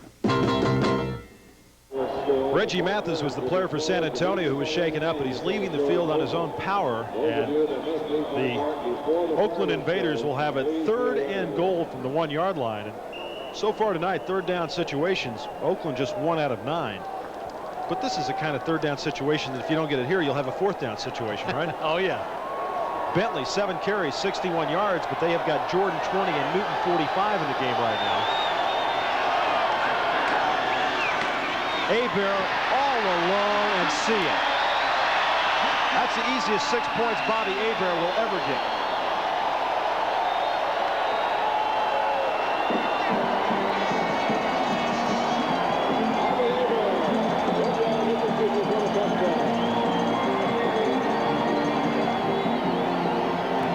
That's his first rushing touchdown of the year.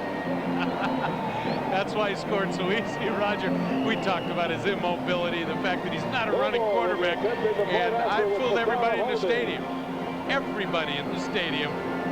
And he probably won't run another one all the rest of the year either. Boy, did they take the bait or what? Yes. Hook, line, and sinker.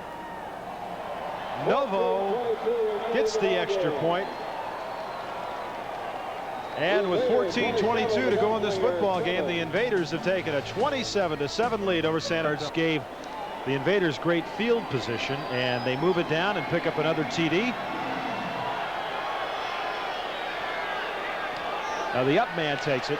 That's Hagan. Number 34, Mike Hagan, who has just been reactivated this week and does a pretty good job. Gets it back up around the 38-yard line. A lot of pushing and shoving going on as John Sullivan, 41, makes the tackle, and here comes Rick Neuheisel, and you can see what he's done tonight. 6 completions, 84 yards. Your offensive strategy, Coach Hafner? There isn't any when you're down by 20 and you're in the 4th quarter. Again, you stay with the same things. You got to throw on first down off play action. If you're going to run the football, you run it on 2nd down. He got rid of it just in time, and the ball is dropped by George Works. Pressure put on that time. Oakland Invaders bringing David Shaw, their outside linebacker from Cal. Good call in that situation. A little slip screen to Works. You want to throw it on first down because you know that they are going to play run first with the linebackers. Now they might give you some pressure. That's why the slip screen will work. Now in 2nd and 10. Here's the time for the draw play, but he's going to the shotgun. Well, they're not going to disguise anything. There's only 13 minutes left in this football game. From the 38-yard line, Neuheisel moves up, going downfield. He's got his man, Jerry Gordon. Gordon down to the 45-yard line. That pass could have been picked off. The defender in the area simply did not see it. David Shaw, 58, makes the tackle, and it's a first down for the San Antonio Gunslingers. 17 yards on the pickup. What makes this play successful is the throw. It is a perfect throw. He gunned it. His receiver was stopped. They had a shot at it, but because of the speed of the ball, he was going to make the completion to Gordon. Greenwood almost got a piece of it. Neuheisel on first down has Kevin Williams. Williams at the 30-yard line, so Neuheisel has completed 2 consecutive passes. Derek Martin, 24 on the coverage, and in the hurry, the Gunslingers are moving it downfield. No pressure on Neuheisel on either one of those throws. When you give any quarterback in professional football time, when he can set his feet, cock that arm, and give it a good shot, he's going to complete them better than half of the time. Ricky Kaufman, 83, is checked into the game. He splits to the far side. Kevin Williams, 86, to the near side. Neuheisel nailed. Guess who? 50, Bentley was there. Also 77, Reuben Vaughn. See, again, in your thinking now, you completed 2 passes to your outside receivers. Now the defense knows that you're going to go back to it again. This time Neuheisel doesn't have the time because the Invaders are after him. That was the time for the screenplay, the draw, whatever. It wasn't so much as one man got there. He took his drop, and the defensive line just simply moved the offensive line back into him. He spun out. They guessed pass, and they were right. 5 sacks, 40 yards now for the Invaders. The draw goes to Stamper. Stamper runs through a couple of people, gets down around the 31-yard line. And John Sullivan once again on the tackle. A couple of outstanding players, Bentley, number 50, and Sullivan. We've mentioned their names many times tonight. I like the draw play, but he should have run it. And it's not 20/20 hindsight. It's logic. You know that the Invaders are coming after you've completed 2 passes. Then run the draw. Don't wait until they've made you make the mistake on offense. 3rd down and 12. Once again, the 3rd down efficiency just 28%. Jim Bates and his helper, his son, on the sideline. And it's been 3rd and 12, 3rd and 15. It's tough to beat a good percentage. Bringing a lot of folks. And Neuheisel has to eat it. 58, David Shaw was the man who originally got to him. And well, you can just go down the list. Monty Bennett, 91, was there. Also Reuben Vaughn, 77. They don't pay offensive linemen enough in these situations. No. You talk about they don't pay quarterbacks enough.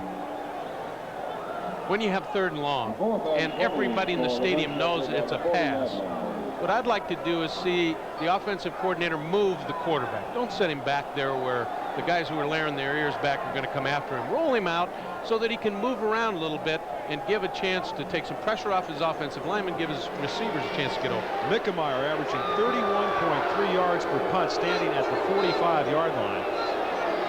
They have been known to fake it. Putz showed us the up man. They have been known to fake it. They don't do it that time. Mickemeyer will angle it to the far corner. Looks like he's done a pretty good job of it. They're going to mark it about the 6-yard line. Well, maybe the 7. How about the 8? You buy that? Yeah, I'll take one of those 4 guesses. Those are close. There's a penalty marker down on the field. Penalty flag is down.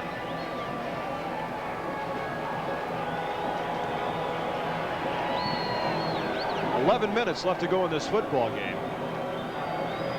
27-7. The Oakland Invaders lead, and they will have a meeting with the Arizona Outlaws next week. Not the Wranglers, the Outlaws. That's right. We got quite a discussion going on where this penalty is and what it's for. Arizona will be here at Oakland, and Houston is at San Antonio. That's a pretty good rivalry between the Gunslingers and the Gamblers. Little cross state, West Texas against East Texas. 12 men on the field on the defense. It'll be 4th down. Okay, too many men on the field for the Oakland Invaders.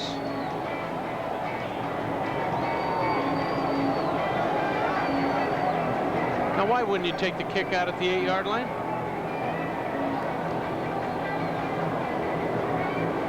Well, it's 4th down and 15. Are they going to go for it? Sure looks like it. And why not?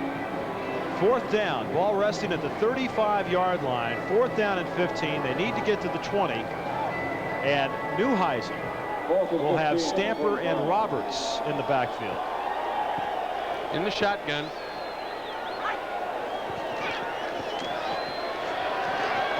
He's got some time. He's got a man, but it's not close enough. Kevin Williams, and you got to wonder why he doesn't run down past the 20. He's got to know, and Jim Bates is disgusted. That's totally a receiver's error. Totally. You've got to know where the first down yardage is on 4th. And that's coming from an ex-wide receiver. The Invaders take over. 1st and 10 from the 22-yard line. Bobby Hebert, 14-27 for 202 yards. He's thrown a touchdown. He's thrown an interception. He's run for a TD, and he is going deep to Derek Holloway. And he was out of bounds. I want to tell you, Holloway had about 8 yards on Charles Armstead. Hebert couldn't keep it in bounds. I think quarterbacks panic when they see guys got an 8-yard lead on the defensive secondary, but you can see it's clearly out of bounds, and Hebert is kicking himself. Mike Schumann, 85, will check into the game. 7-year veteran from Florida State. Schumann's been around. He's trying to catch up with me. 7 teams in 7 years. He can catch the ball, though. I talked to Freddie Biletnikoff about him, and he says, I love this guy's a veteran. He's in shape. He works hard. That's all you can ask. 2nd and 10. Schumann split to the far side.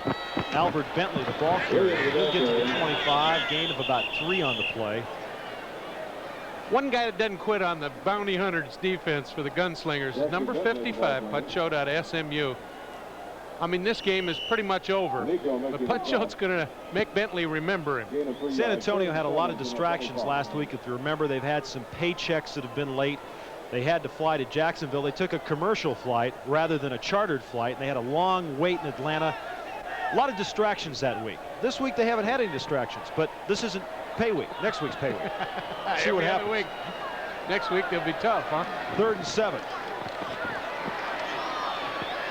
Hebert's got Bentley wide open. Wasn't a real good pass. Could have conceivably caught the football at the 30-yard line. Putchot was right there with him. And Bobby Hebert has to shake his head. What this means is we could see Stan Talley for the 2nd time tonight. Only the 2nd time. Talley 43.5 coming into the game to lead the United States Football League. 15 punts inside the 20. Had a 50.5 average last week against Birmingham. The MVP of special teams in the USFL 2 years in a row. Had a 76-yarder this year, 2nd longest in league history, and had his longest one in Denver last year. Just a real quick step. Marcus Bonner back there, end-over-end job, which Bonner goes, ooh, I think I'll let it go. No sense getting all banged up here with 9:05 left to go in the game. And the Invaders ahead, 27-7. He's sharp, they signed from St. Louis. Pepper said, go get me a left tackle, and they did. They did. Shows you what money will do, huh? That's against the Denver goal. Neuheisel, 1st and 10. Hey, he's got a receiver, and that is Ricky Kaufman, number 83, his first reception of the night. And Kaufman right down to the 45-yard line where Derek Martin made the tackle.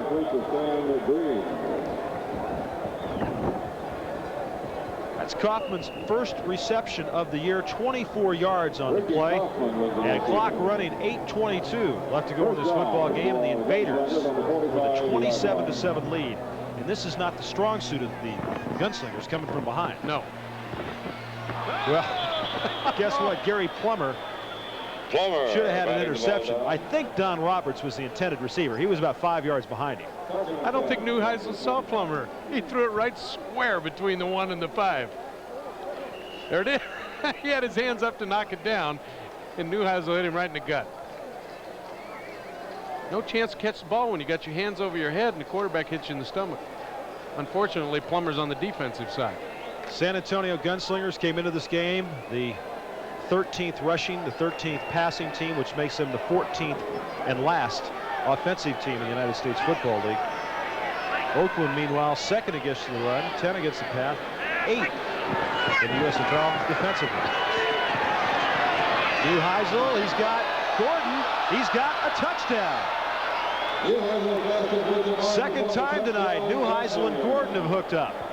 The reason that pass was completed was the mobility of Rick Neuheisel. He was under pressure, he slipped away from the sack, and that gave his receivers time, and it's a touchdown. 44 yards on the touchdown pass from Neuheisel to Gordon. For Rick, his 7th touchdown pass of the year, and for Gordon, his 4th touchdown catch.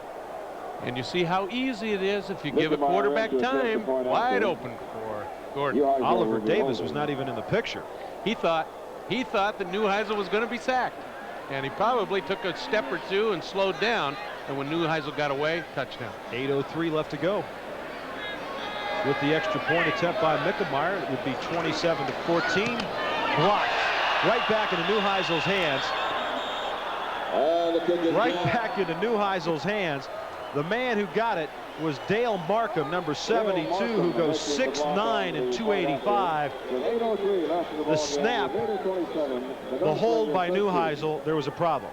Well, you got to look at it when Neuheisel was laying on the ground. He said it was my fault, and you saw how he put it down the first time. Try to kick it when it's laying on its side.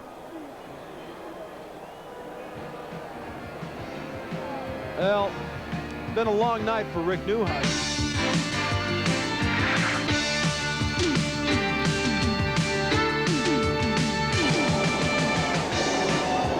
Roger Twybill, Mike Hafner back with you as the San Antonio Gunslingers. Touchdown pass from Neuheisel to Gordon. Extra point was blocked.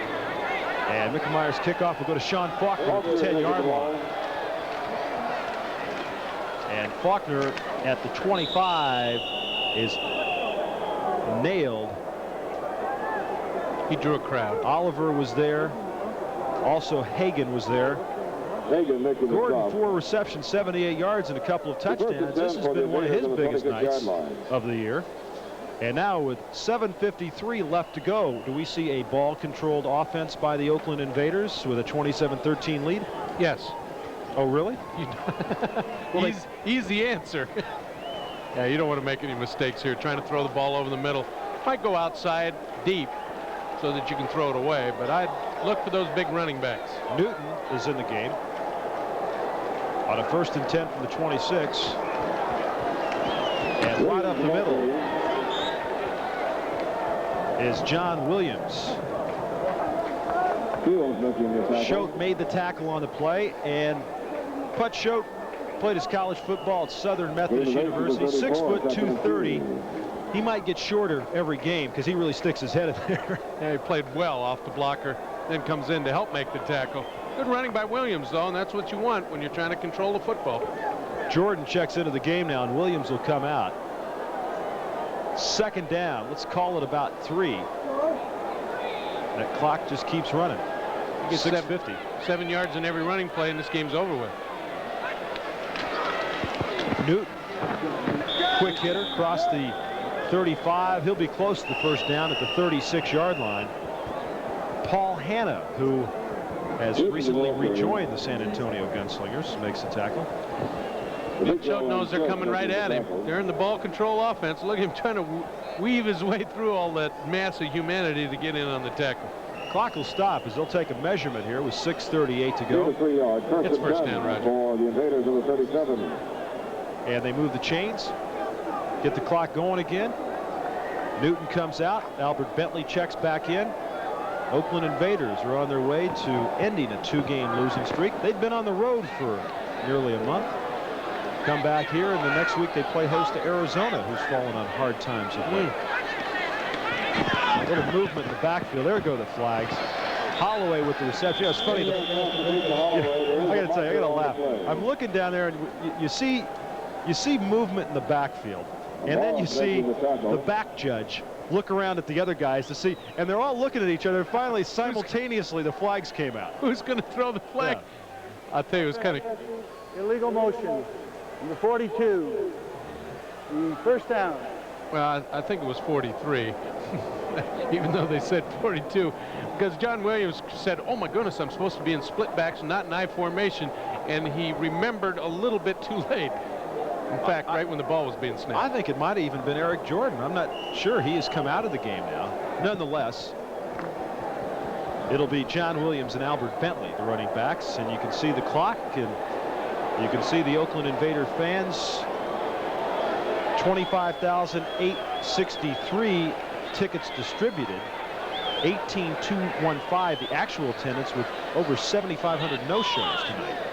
Of course, the Giants and the Dodgers are playing across the bay, and that might have attracted a little bit of attention, as Bobby Hebert did right there, as Clyde Johnson, 32, and also Tommy Tabor, number 90, got in on it. Ladies and gentlemen, today's attendance This is a passing team. 215. And when Hebert hadn't got a receiver open, he's going to meet a lot of people, because he's not the guy that's going to get out of the way of the rush. He's not going to turn out of there and run and do some of those kind of things. Either throws it or he gets sacked. First sack tonight. So, give the nod to the offense.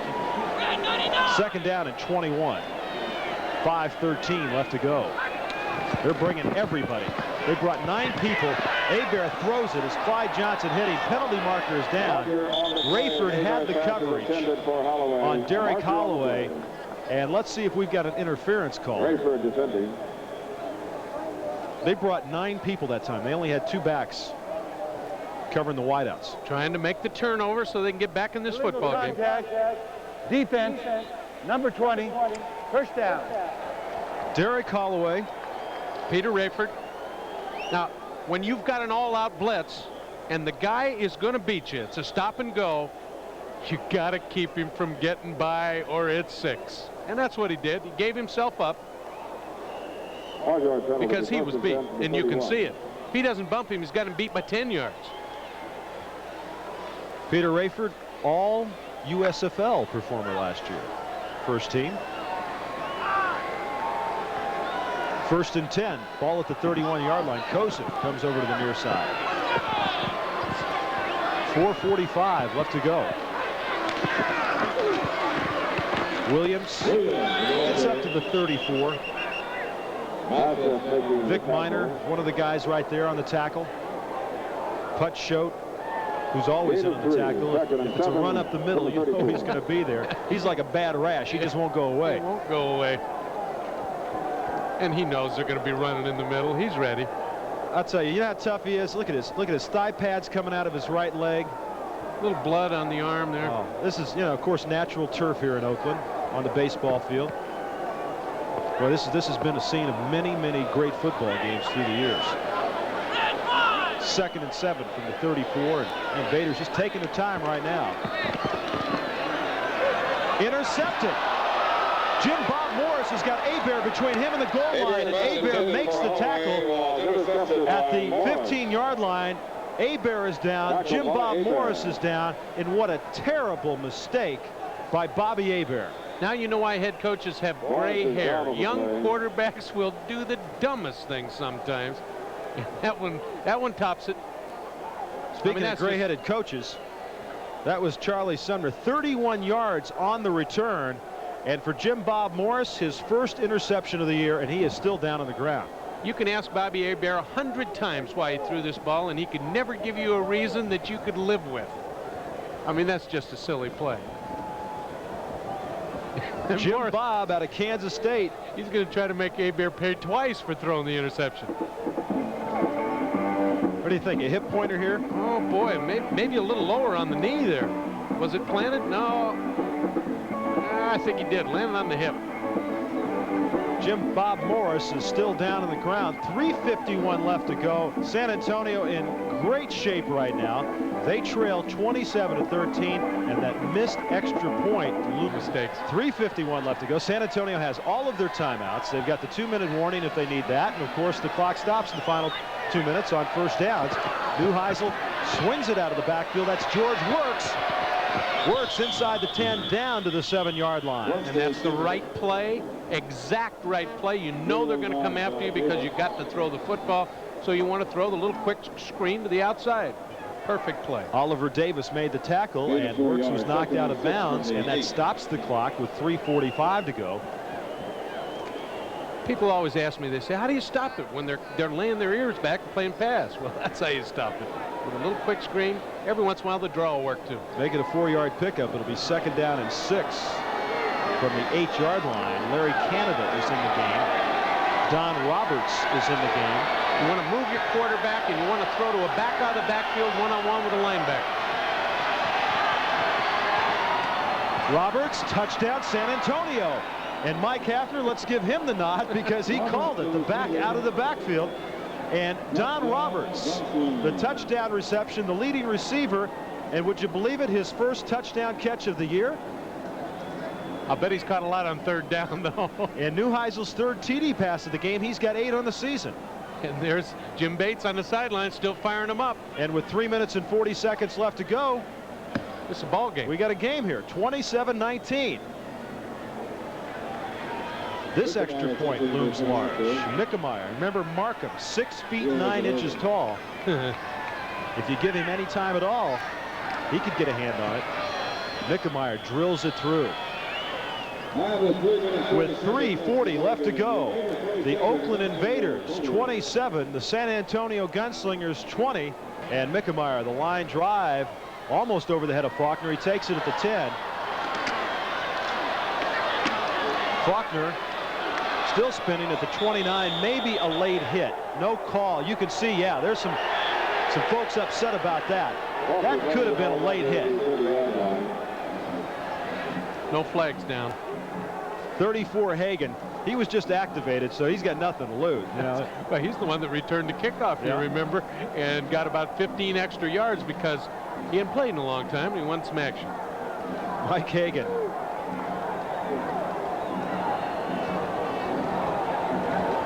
All right, let's see if it's a late hit. He's got him spinning around, and you hello spear the helmet in your chops. That's bad. Officials missed that one. Officials missed that one. Well, they're human. They like the big comeback that San Antonio's had. 1st and 10. The clock's running. 3:05 left to go. Running backs are Bentley and Williams. Penalty marker. Now there was still 1 second left on the stadium clock. On the 30-second stadium clock. Somebody moved. Offense, number 56. The 1st down. Well, it's still 1st down. They used up almost 30 seconds. And it'll be 1st and 15. Who did they call that on? On Turner. The center. Yes. The backup center. Keep in mind that Charlie Sumner rotates offensive linemen. He'll bring Steve Wright, Reggie Irving, and Tom Tenier in. Jim Leonard been hurt a little bit too, and so Tenier playing a lot more tonight. Penalties on the Invaders, 10 for 71 yards. So they had 10 penalties last week for over 100. 1st and 15.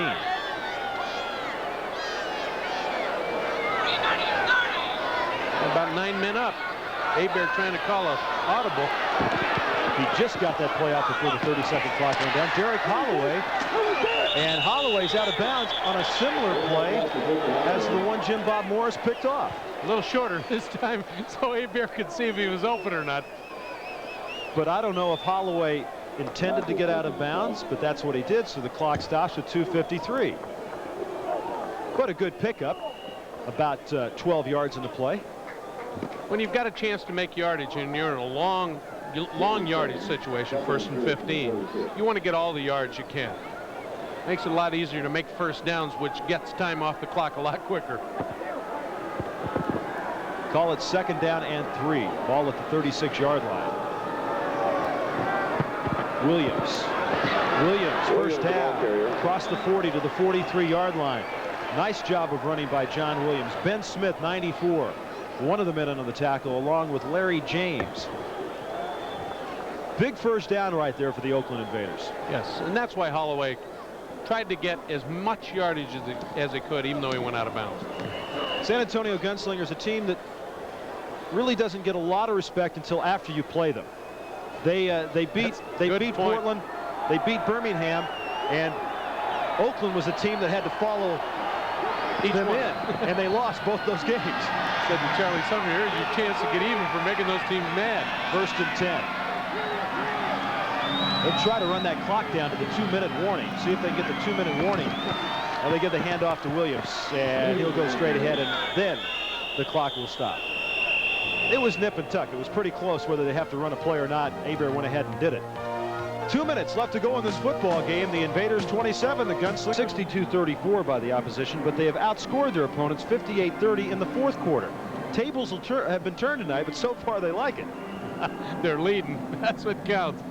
And they have the football, too. Gunslinger's going to have to do some tricky things on defense, try to cause a turnover. Yeah, the 4th quarter of the last 3 games, the Invaders had only allowed 3 points. So they've given up 13 tonight. 2nd and 8. 2 minutes left to go. Albert Bentley, 32, the ball carrier. He gets to the outside. Bentley across midfield to the 47-yard line and very close to a first down at home, so they like being there. Saturday, the 20th, is to get the ball back. You don't want any roughing the punter. You don't want anything like that to happen. You want the football. Tally at the 32. Marcus Bonner back deep. High punt. Oh no! And a flag. Marcus Bonner drops the football. He falls on it at the 12. And Stan Talley was hit by what, 3 people? Yep. They came after him. And I think it was Peter Rayford that hit him after making the great defensive play. And Jim Bates is really upset, and San Antonio has an injured player on the field. And let's take a look at Stan Talley. Now, it's a 15-yard penalty if you're acting against you. Is this acting, or is this running into the kicker? Well, we were blocked out by the yardage sign. If we can get a different angle of it. He was hit. A lot of contact was made. Did somebody block the guy into it? Were both feet back down on the ground? Had he established position back down? Armstead didn't get him. There he is. 24 down. Came through. James. It was James. Williams. Williams, the ball carrier. And the old clock will just run. And it'll run and run. And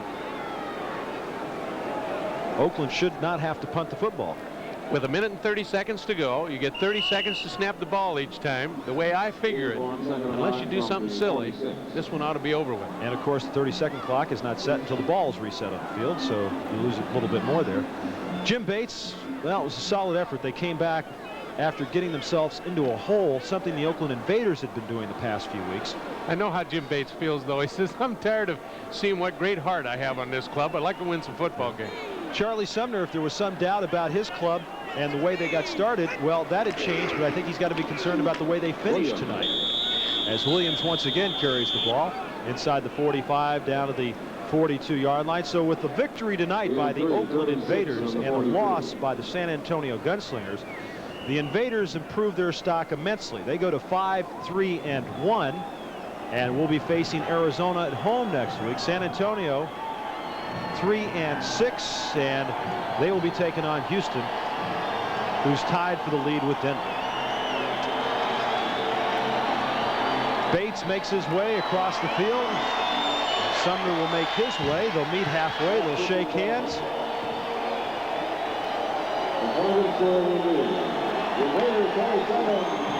And the final score.